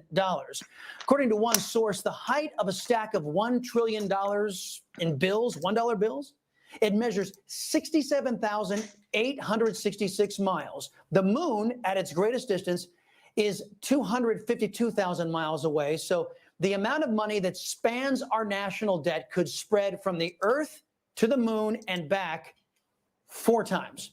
Our financial woes are only a fraction of what's wrong, courtesy of our nation's new axis of evil, the left-wing press, permanent Washington, and the Socialist Democrat Party. Our currency devalues by the day, causing inflation to skyrocket, harming the working poor. Our border is a lawless wasteland, decimating Latino communities. Our military is being compromised by its own leaders, and our schools are cesspools of leftist lessons and the teachings of segregation, division, and hatred through critical race theory. We finance it all against our will. I want you to remember the most evil words in the English language: mandatory automatic spending increases. Lazy legislators have abdicated their responsibility, knowing that they haven't a prayer in administering the unaccountable Leviathan they created. Both parties have simply lifted money from our wallets to fund an ever-expanding federal workforce, delegating their responsibility of oversight to unelected bureaucrats who do not answer to the voters, who can literally get away with murder, as General Milley and his inept leadership recently demonstrated. The founding fathers of this nation saw a day when this might happen, when the federal government grew beyond the consent of the governed. So they created a provision in Article 5 of the Constitution that allowed a convention of states. There are good legislators in Washington, D.C., but they are nowhere near the majority. So we, the people, must relieve the swamp of their ability to sit on their collective asses and do nothing but get paid 174 grand every year. This is the clause in the Constitution that allows our state legislatures, lawmakers who are closer to and more accountable to us, to propose amendments to rein in a Washington, D.C. that is out of control. 2/3 of the several states shall call a convention for proposing amendments, which in either case shall be valid to all intents and purposes as part of this Constitution when ratified by the legislatures of 3/4 of the several states or by conventions in 3/4 thereof. In other words, 34 states must call a convention to propose amendments, and 38 legislatures must approve or ratify those amendments. The way the Assembly of State Legislatures Executive Committee, a bipartisan group, set it up, they would consider one amendment at a time so as to prevent what's called a runaway convention, one that would propose a wholesale gutting of the Constitution. Most agree that our Constitution isn't the problem. Just forcing government to adhere to that Constitution is the problem. So new amendments are geared at taking away the swamp's ability to credibly skirt the Constitution and its protections it provides to you and me, we the people. Some of the proposed amendments are as follows. Balanced budget amendment. This would stop the irresponsibility that we are seeing today in government, a failed socialist Democrat party only agreeing with Republicans to spend money that we don't have. The parties have lost the ability to prioritize essential spending, so instead of fighting it out, they just agree to spend on everything. The next popular amendment is the term limit amendment. The founding fathers never envisioned a permanent class of politicians. The idea was for Congress to be service-oriented. Our lawmakers were supposed to live in the world they created for the rest of us. Because of fixtures in government like, Senators John McCain, Mitch McConnell, Chuck Schumer, Nancy Pelosi, Gerald Nadler, and others, they have overseen a precipitous decline in our stature, our defense, and solvency. They are the problem. The last popular amendment is the repeal of the 17th Amendment. This is fixing a great wrong that threw our founding document out of balance when it was forced upon the country by the Congress in 1913. After the 17th Amendment was passed, we directly elected our senators rather than having them appointed by our state legislatures. This meant senators were loyal to their party and to the swamp instead of their constituents back home. Abolishing the 17th Amendment would allow state legislatures to recall underperforming senators who might be tempted to sell out their states to deliver political victories for their party. By the way, the 16th Amendment was passed at the same time as the 17th. It was the imposition of the income tax when our government began punishing good things. There are other amendments that are also being considered. Right now, 24 states have at least one of their legislative houses that have passed an Article 5 Convention of States resolution. Remember, we need 34 to get a convention called. By now, even you traditional Democrats and you conservatives out there are well aware of our failed two-party system. Our government is too big. It spends too much of our money and works so that their wrongdoings are never punished. Our government is no longer accountable, so it's up to us to rein it in. Here's the good news. You don't have to call your senator or your congressman, but you do have to call your state senators and your state reps. They are the ones that must carry this forward. And as stated, you have a lot more sway over them than you do with your so-called reps in faraway Washington, D.C. The swamp will not correct itself. It's up to us to reclaim our nation from that axis of evil. Hey, I'm Rob Finnerty. Thanks for watching. And of course he's gone. What's going on in the chat?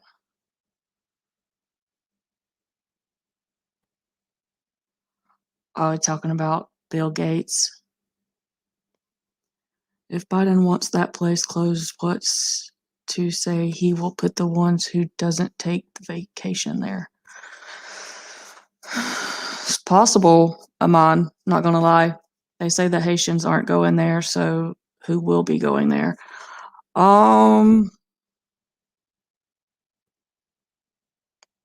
That's actually a good question, to be honest.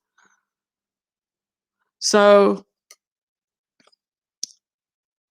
I guess that's it. And I've set up a porch talk. So for those that came for the news and won't be making it to Porch Talk, thank you for watching. I will see those that will be coming to Porch Talk in just a few minutes. It's set up to start at 9:45. I hope that y'all is able to get something from this and be able to see what's going on and what their intentions are. I hear. Mm-hmm. I had to smoke.